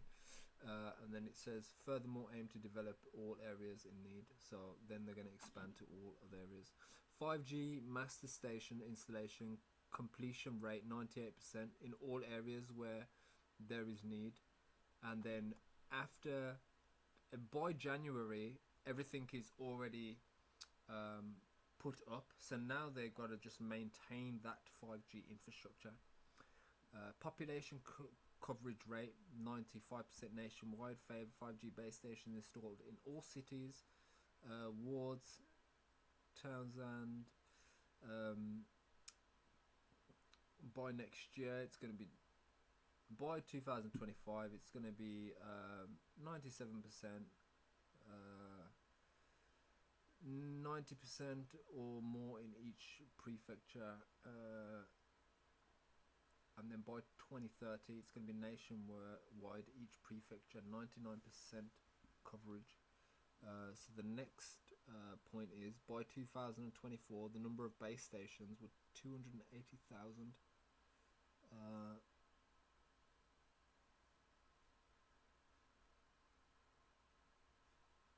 I don't know why it says 300,000 games. and I don't know what that 60 symbol is there.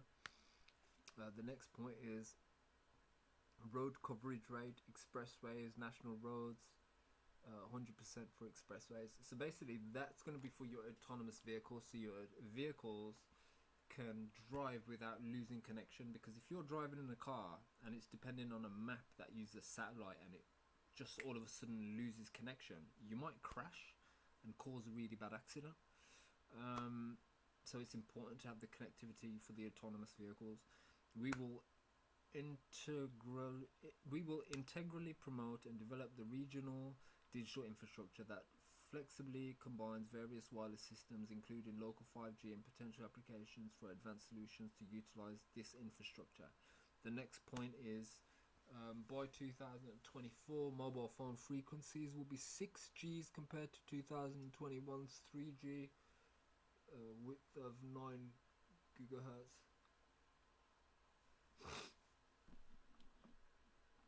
The next point, it should already be finished because that finished mid 2023. System development for 5G relay base stations, etc. Necessary measures based on study results.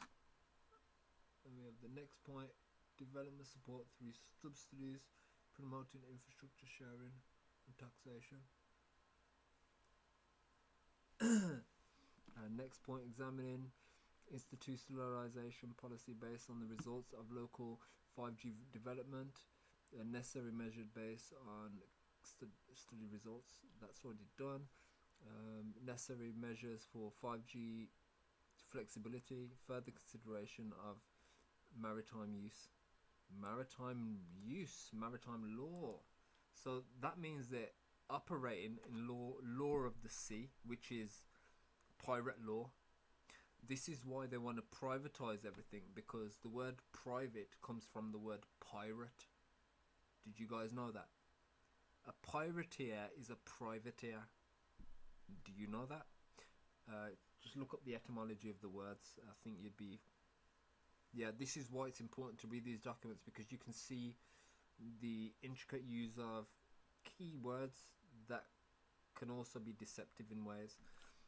The next point is going to go all the way to the next 3 points are going to go all the way through to 2023. So let's have a look. Promote development of non-residential areas with radio wave shielding measures for railway and road tunnels while utilizing subsidies. Yeah, because the magnetic field of like things like trains, because they use electronic cables, and in Japan they've got maglev trays, which are literally magnetic fields that can actually disrupt communications, by the way, and electronics. It's kind of like an EMP effect. So the next point is in regards to, I can't read that because it's all mixed up, so let's have a look.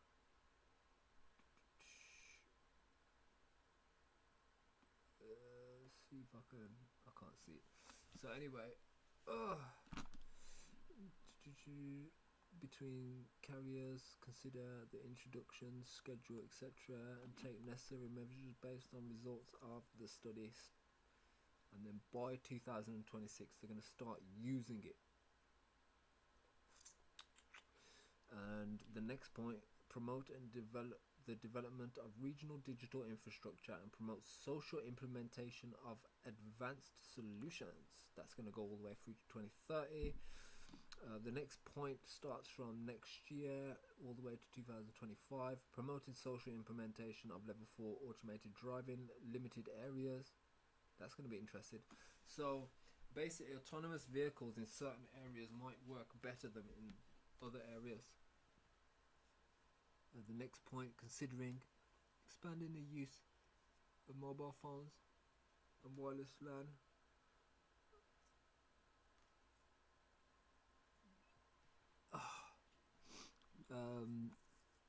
That should already be done. Next year is going to be subsequently compile directions, take necessary measures based on the study results. So now you got the data centers, submarine cables. So that's number 3. Data center wall.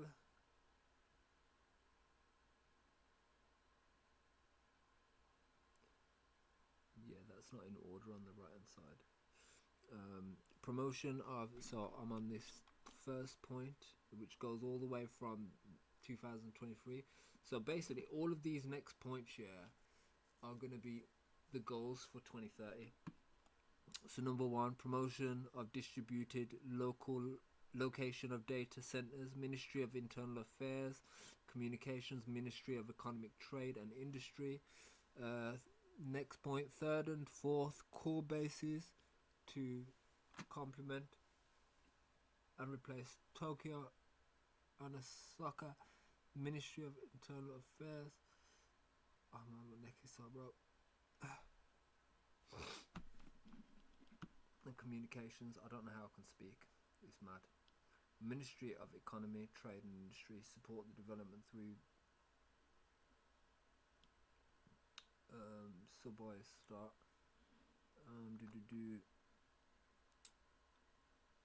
Basically, this stuff doesn't matter here. The only ones that matter is number 2, yeah, which is your wireless solutions infrastructure, and mostly the 5G and beyond. Cables to strengthen Japan's function as a hub. International data distribution protects international submarine cables and land distributors to strengthen safety measures and lay and maintain international submarine cables, promoting effort to strengthen the system. Non-terrestrial networks, perhaps demonstrated in Osaka, domestic deployment, advanced HAPS. Securing facilities for satellite communication development systems, considering building Japan's own satellite communications constellation. So basically, just like Elon Musk has got all these satellites, they want to put their own satellites up there. Next thing you know, satellites are going to be crashing into each other, land on people's fucking homes. Yeah. 5G and beyond, 5G, 6G, throughout the innovation, through the innovative information and communication technology beyond 5G, 6G fund project, we will prioritize support of research and aimed at social implementations and overseas expansions, and establish related start of B5G operation. Technology create environment that promotes international standardization and creates international consensus and rules. These rules will be disseminated in circuits. Yeah, man. But yeah, on this one, yeah, he's pointing out the start using bit. So carries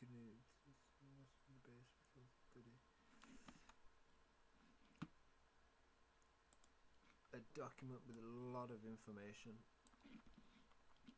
but as you can see, it's all in Japanese, man. Let's have a look at this one now. Translate.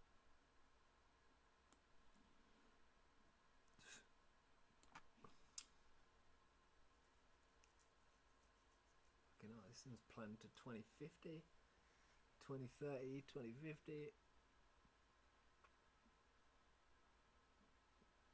So they want to generate this industry to be worth over 150 trillion yen over the next 10 years. You're going to be worth like Twitter value. Overall picture of the roadmap for the next 10 years. Let me just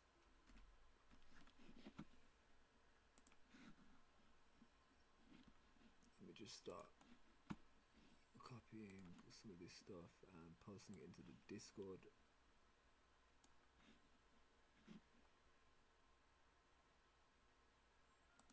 Cut.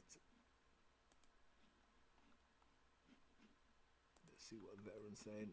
They need to come out with their platform first. No platform can build anything for them.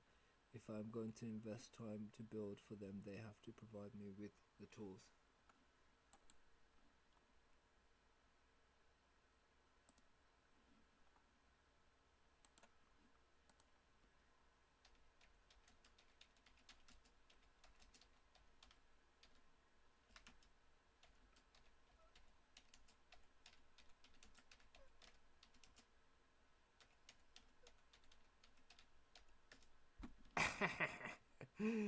Yeah, watch this.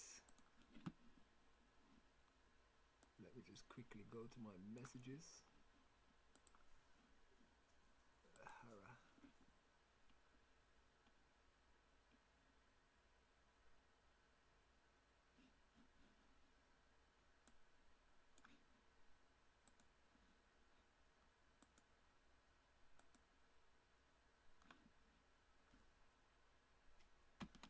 So I'm just gonna quickly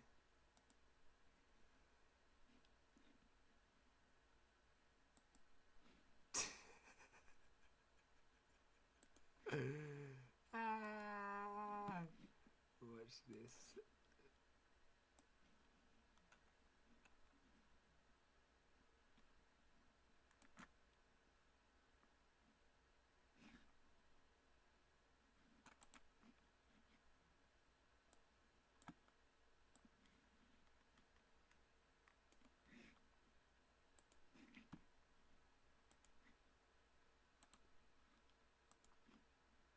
Let me just post a quick message in on the Discord because that's what we do like. Why is that page on? Oh yeah. I was like, don't tell. I thought I'd put the wrong tab on. I was like, don't tell me I've done the whole stream and I'm not showing the images. So I'm just quickly posting something in the Discord for these guys.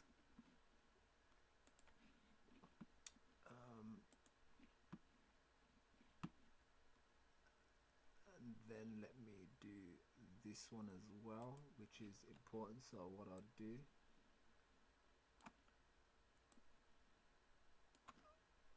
I'm just going to post these images into the Discord, paste,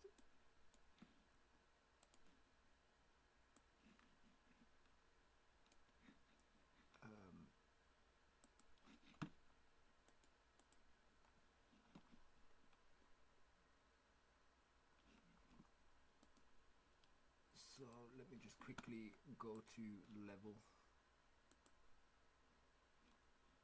manage members.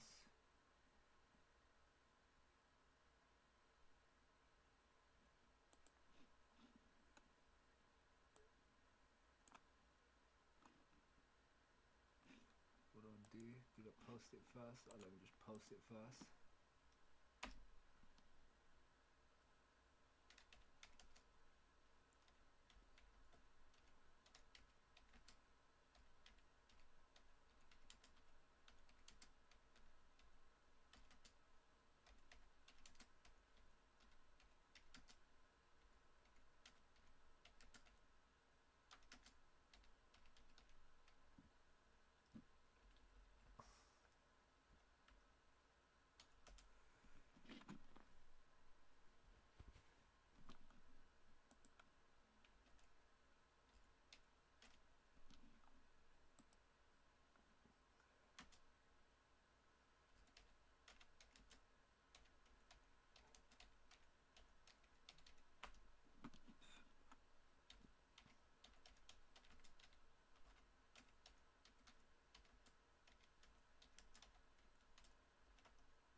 Okay, so I posted that one. What else we got to do?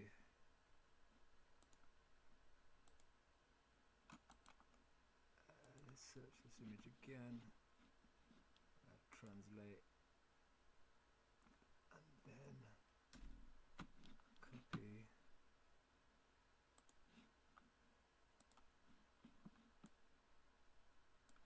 paste,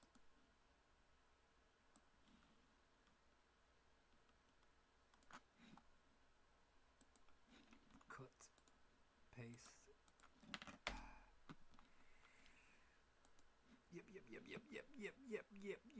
Yep. Join the Discord. The link is in the description, guys. We just post information in here. We're not like other Discord channels. We're not like the official Jasmy Discord channel. We are very unique with how we do things. We are pretty offensive sometimes. Well, we're just human beings. We're not like robots, basically. So come and join us in the Discord and be a weirdo with us, please. Really crazy guys. You wanna be crazy with me?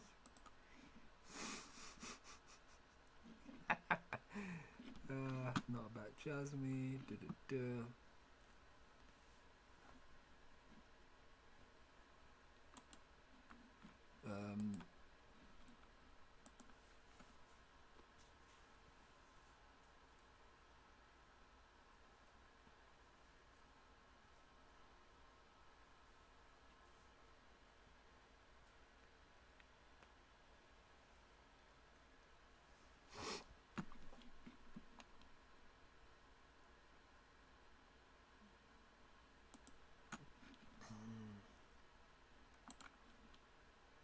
Search for Google. Translate, see what this is about. Different industries. Term national environment, utilising revenue circulation.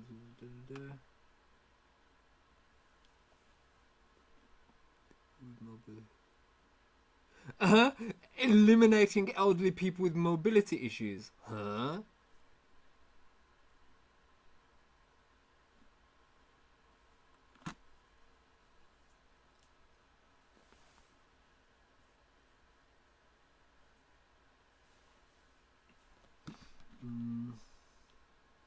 So it's more about the mobility sector.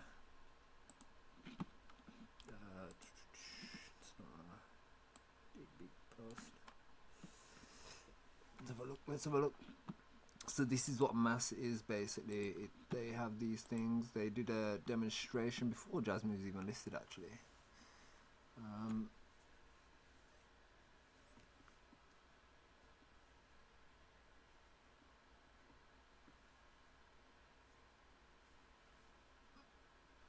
So it's autonomous vehicles, driverless vehicles basically.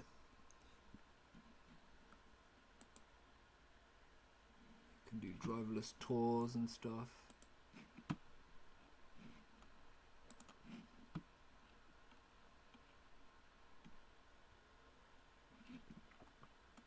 And then we got this. Let's have a look what this is. Demonstration experiments are being accumulated day by day for both smart city plans and mass plans. Things are interoperable are being laid down on a daily basis for Jasmy IoT infrastructure. It's also in line with the roadmap. So they've got the. So we've seen this one. Let me just make sure we've seen it. I gotta make sure it's not a different one. Yeah, that's the one that we've seen. And then let's go to the next image. So search, translate, blah blah blah blah. It's a cool feature, man. This is wireless IoT infrastructure 5G. So basically 5G is what's going to power Jasmy. And what have we been hearing in Western nations for the last, since 2019, 2018, we've been hearing 5G, 5G this, 5G that. Hey, do you want the new 5G phone?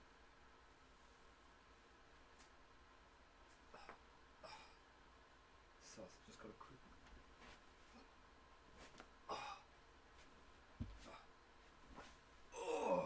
Just got to tick my back.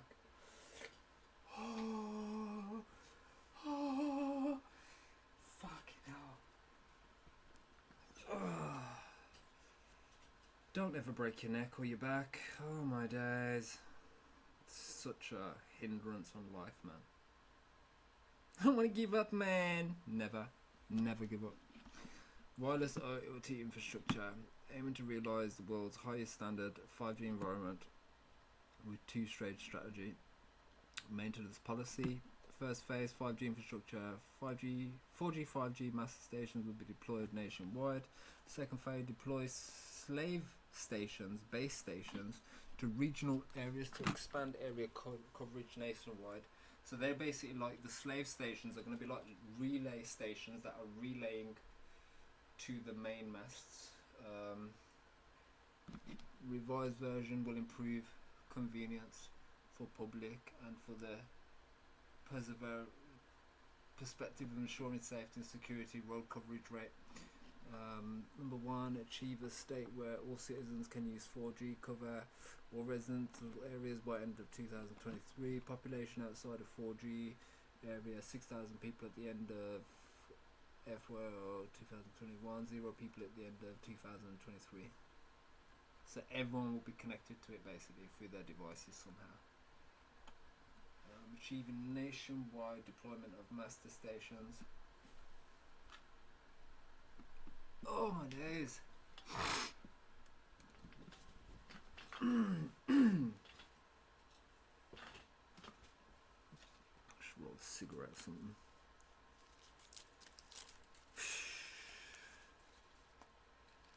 So 5G deployment all areas.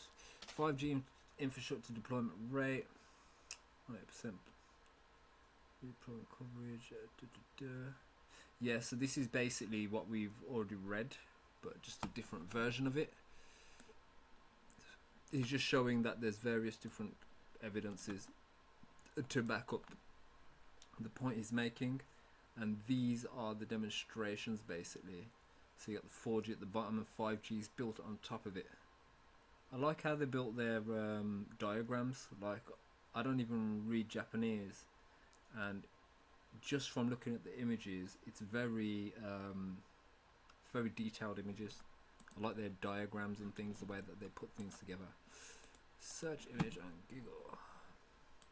In fact, I'm going to look at that previous one as well. So, wireless IoT and promote infrastructure sharing. Promote infrastructure sharing by setting subsidy requirement. To businesses, subsidy rate, adding infrastructure, sharing business to subsidy receipts. Holding regional councils.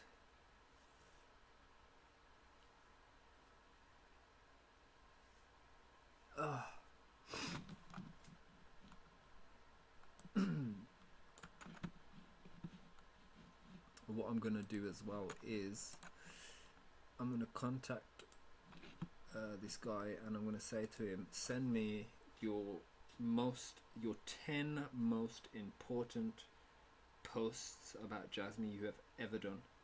I'm going to make a super special episode, and I'm going to do the same with Neo Xtrix and IC Amphibian. IC Amphibian, a lot of his research is in English anyway, so you guys can just look that up. But I'm going to do a little breakdown of the languages and stuff used in the documents and the patents. Try to dissect where this all could potentially be going. Here's a little example of some of the NFC technology.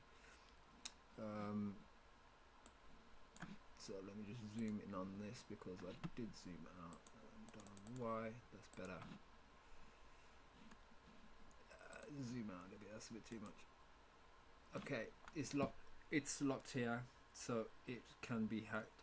There is a mountain there, so I'm going to climb it. We have been targeting passwords and biometric authentication. What's more, it's a great idea that if there's no specific network, you can't see it. There is no smoke without fire. The wallet is also targeted because other parties know it's a wallet. It would be fine if they were no longer shaped like a wallet.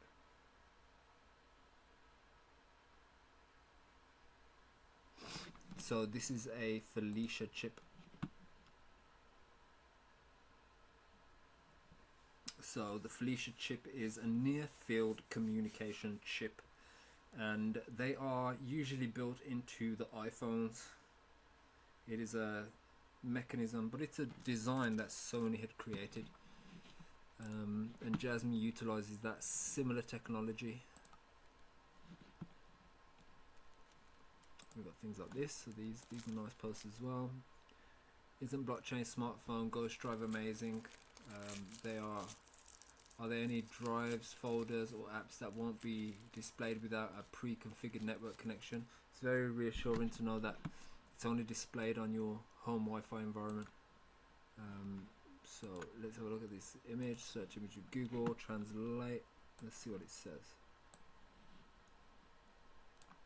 There's also regressed the customer system by selecting only the necessary functions, as they did not need all the functions, but we are currently considering whether to support this in the future. In addition to this, there are many requests for Mac version and Android version. This is also under consideration. Jasmy Secure PC allows you to manage employment attendance, how people are working, what they're doing at work, PC operation status, ensure PC. I just added those bits because it's not on screen. PC operation status, and ensure PC security with one software. There is no doubt this will become a standard in a telework environment. So that's a good little thing. No, that's not what I want. Yeah, that's what I want to do. Yeah. A ghost drive, a virtual drive. A virtual drive called a ghost drive is created on each PC. The mechanism is that drive becomes invisible if there is not connected to a preset network. Even in the unlikely event that the ghost drive is stolen, the ghost drive itself is encrypted, and its existence is invisible. It is also possible to make it invisible by sending a command from the administrator to the managed person's PC.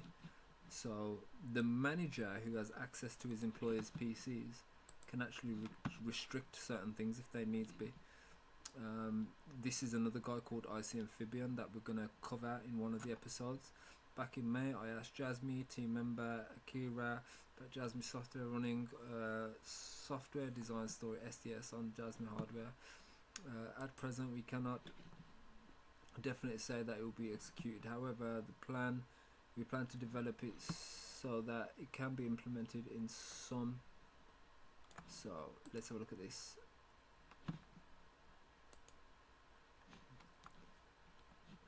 I need to make this smaller, don't I? Yeah, let's do like that, man. Okay, let's get it.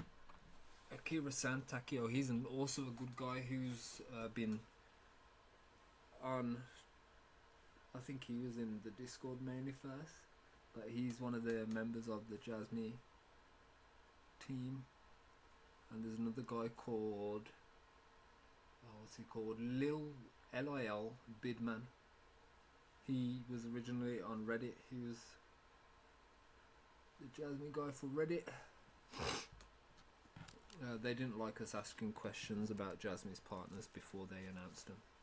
We were just finding a lot of information way before they wanted to announce it, and yeah, we it kind of ruined things for a lot of them because they had to make these announcements early. Then they're like, "Hey, man, these guys keep finding our stuff."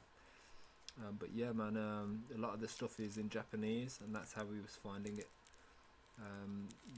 The Western people who were researching Jasmy were not the Western people that were researching Jasmy, they weren't looking for the Japanese documents and translating them much. So yeah, Uber Houston is a great guy for the research. Yeah, Uber Houston's a great guy for the research. He found some unique stuff.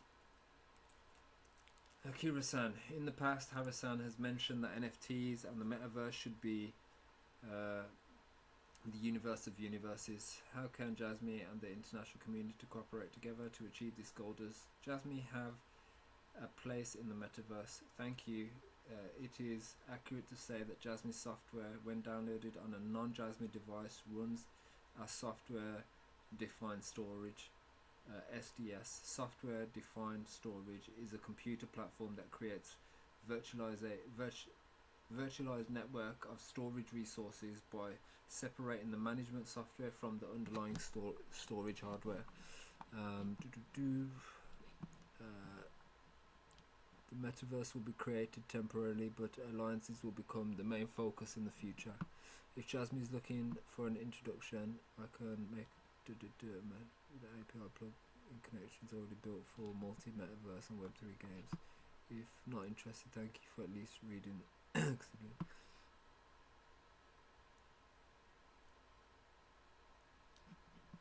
At present, we cannot definitely say that it will be executed. However, we plan to develop it so that it can be implemented in some form, such as an app. Development is very cautious, as is typical of Japanese people. I believe you can expect it. Okay, yeah, they're basically letting you know. Yeah, we're gonna have an Android version. We're expanding to different platforms.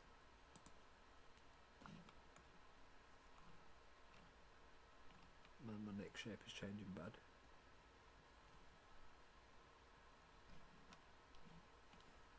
Requests for Android, Apple mobile versions of Jasmy Secure PC.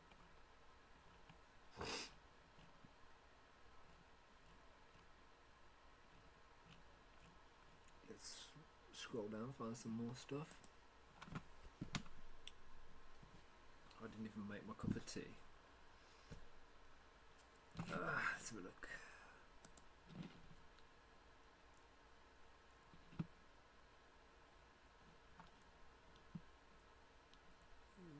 Forced to base smooth fire with low emotion value.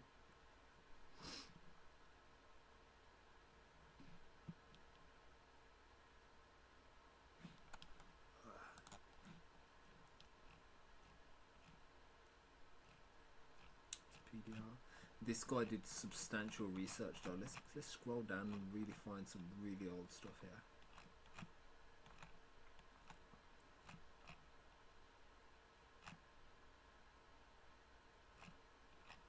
Society 5.0. But this just highlights where Jasmy is looking to go and what it's looking to cover. Yep, here we go. So you got things like this. There are large and small rewards. Like a cigarette. Change depending on how many times people visit a restaurant.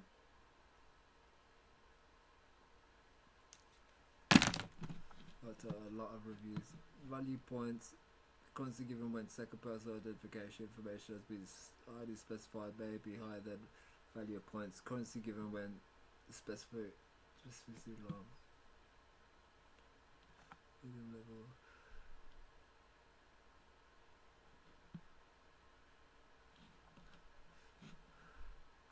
This is what I want to see, because I'm sure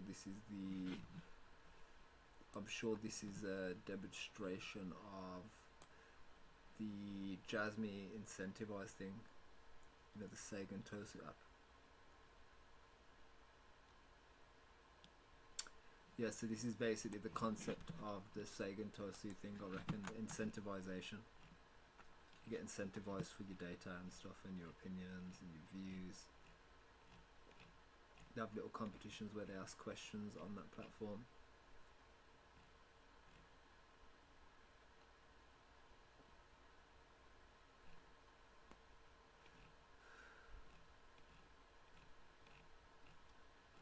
NTT.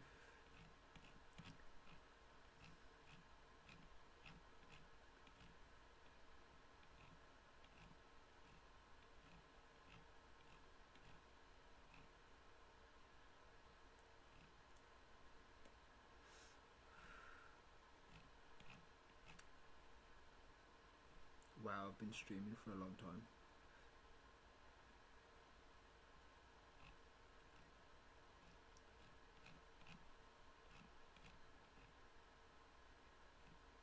Not streaming, I've been recording the stream for a long time.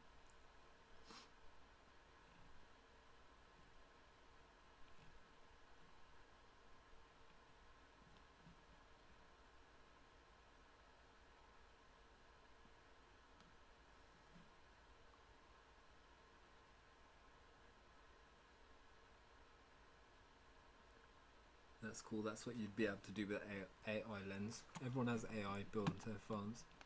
You just gotta activate the setting.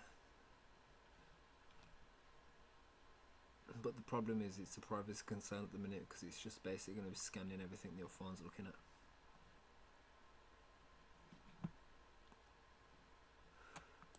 This is an important one as well. This is going to be a signal for why the value is going to increase so drastically, because Jasmy is connected to so many networks already. Polkadot, Ethereum, those things there.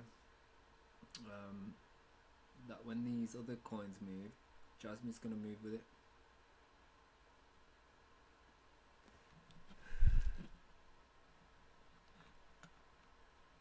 Cross-chain interoperability is key.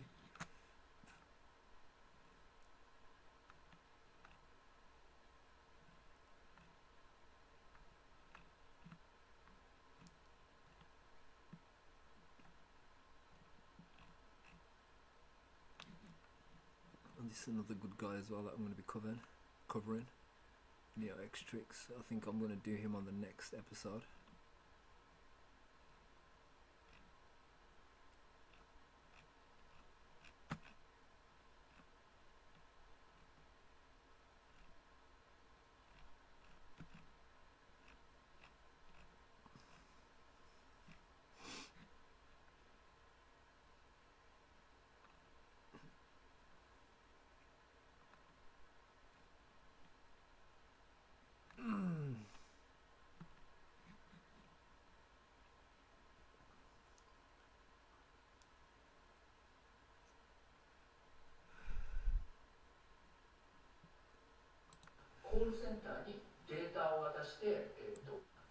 I want to translate this.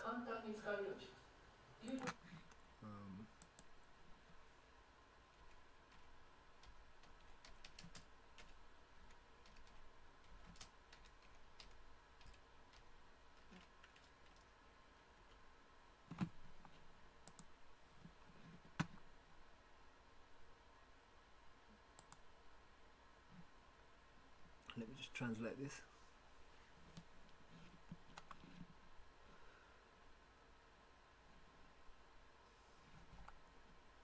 Oh, that's not the one. There's another Twitter translate.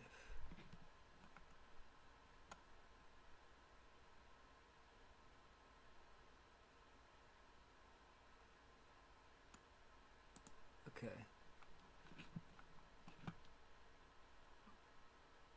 Huh?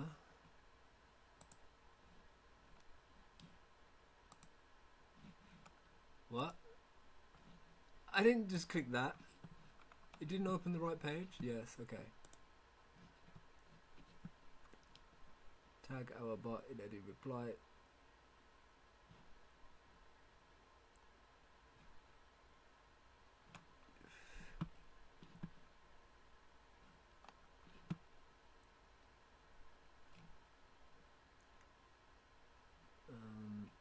So everyone's translating all the Gaza stuff at the minute.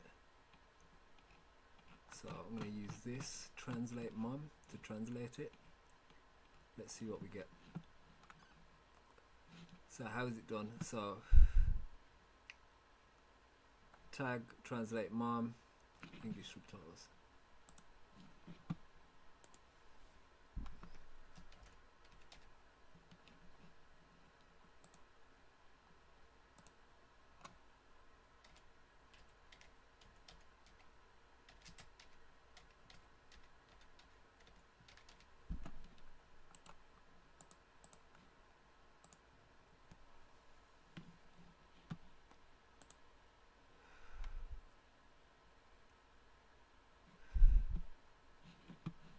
Let's see what it does. See if I've done it right.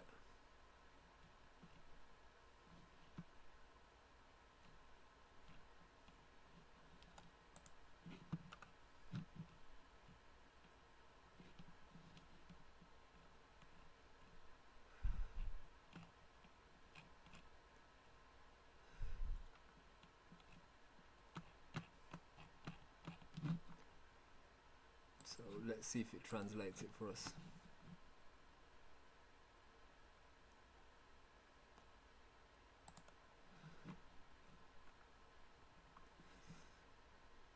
Let's have a look, let's have a look.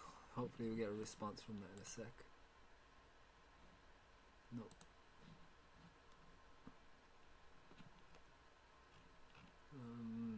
Let's have a look, let's have a look.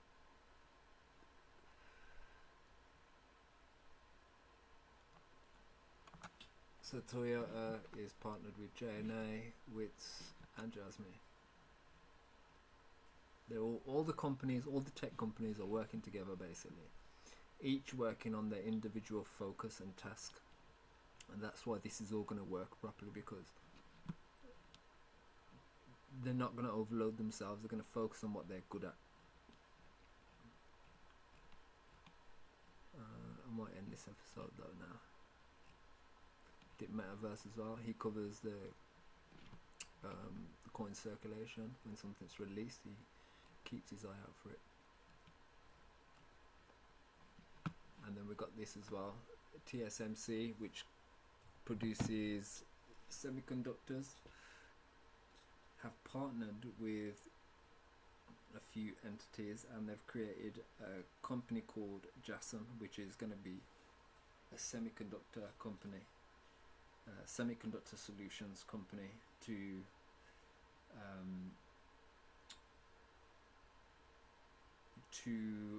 supply the demand of the growing semiconductor shortage. I find it interesting that it's called Jasmy. It's just missing the Y. Jasmy is going to be built into things on a hardware level, so it's going to be built in a semiconductor level.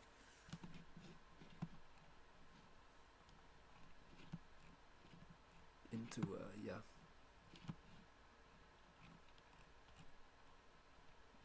And we've got Avita Technologies as well, who are using Jasmy technology in their products to create secure PCs as well.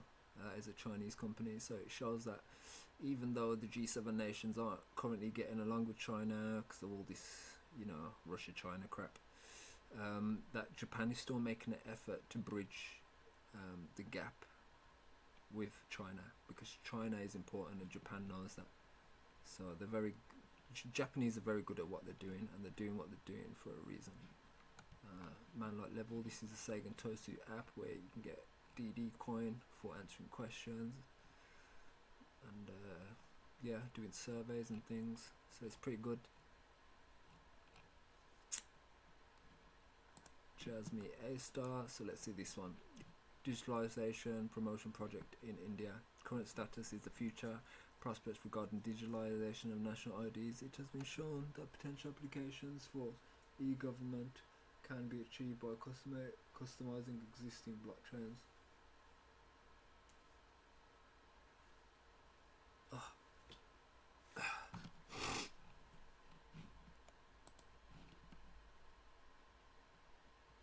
National Data Exchange Infrastructure. That's going to be your data bank, and you got India Stack. So it shows that they are entering the Asian markets, many different Asian markets. I definitely recommend to follow this individual, and if you want to learn how to get Google Lens up like this, I've posted the link in the Discord for people to utilize. So all you have to do is copy that, place this into your and press enter. Boom, and then it will open up these settings here.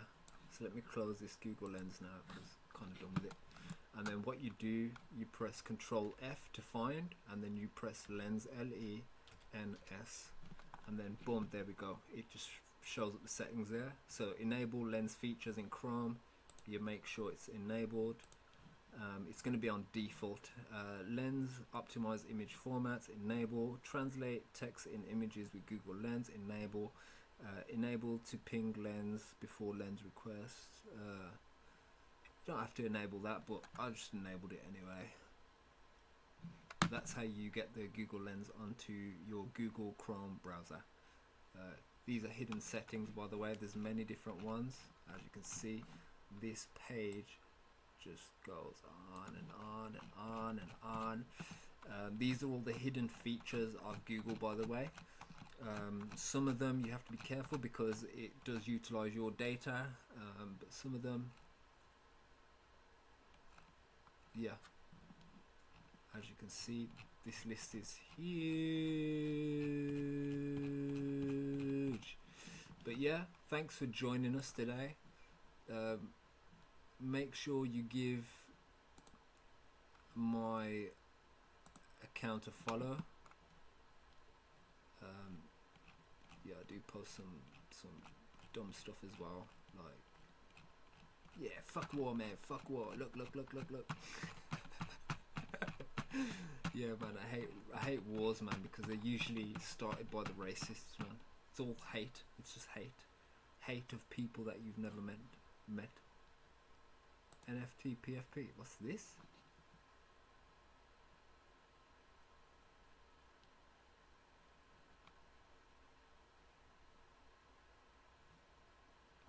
Wow.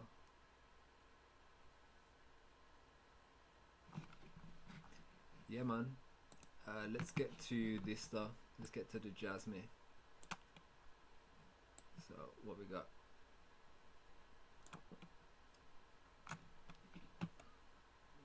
This is gonna be good. This is gonna be very good. This has got a chance to hit this mark here because it matches parallel with near enough this. So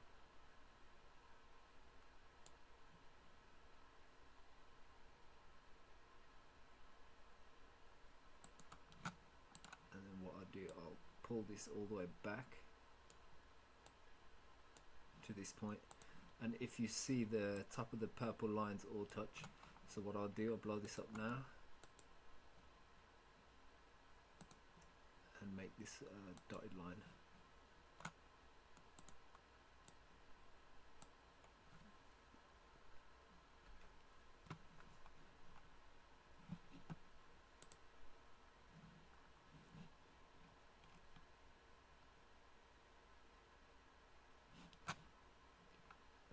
What I'm going to do is I'm going to do it on this.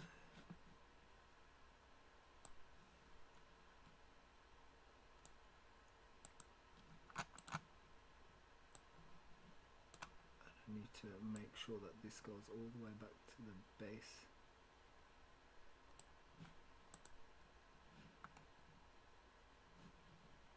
And then I'll do one more here from the bottom of this. Oh damn, I didn't mean to do that.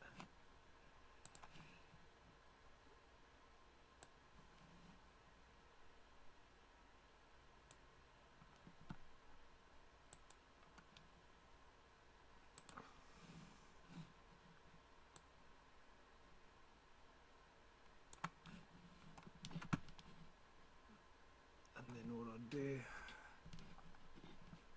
I'll put this in paint, and then I'll post this into the Discord channel. Let me just draw this up a little bit, pull this up a little bit like this. We'll draw a little circle here.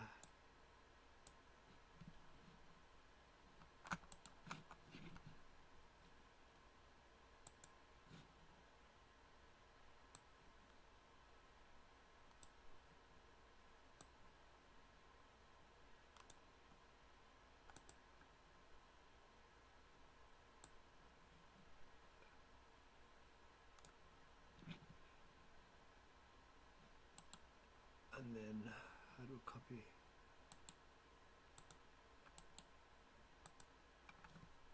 Control C, Control V. Nope. Let it undo. That's not what I wanted. So what I got to do? I got to do that again now. Nope, that's not what I wanted. Squiggly line. Nope, that's not what I wanted. I'm just drawing quickly on my chart. Oh damn, it keeps doing it wrong. Damn.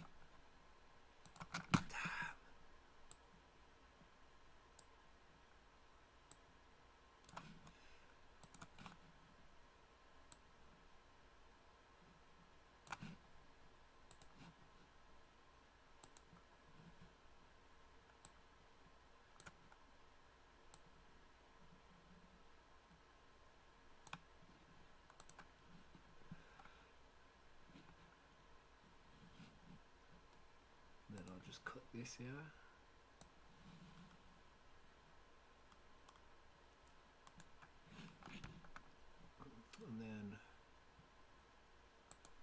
and paste.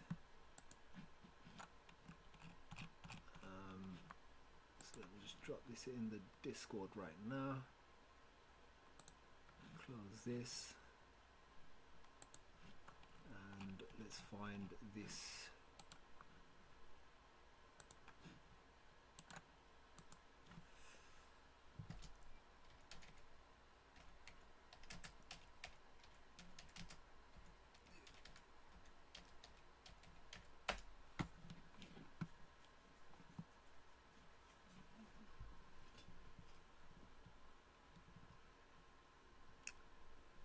So yeah, that's what it's gonna do. Let's get it, let's get it, let's get it.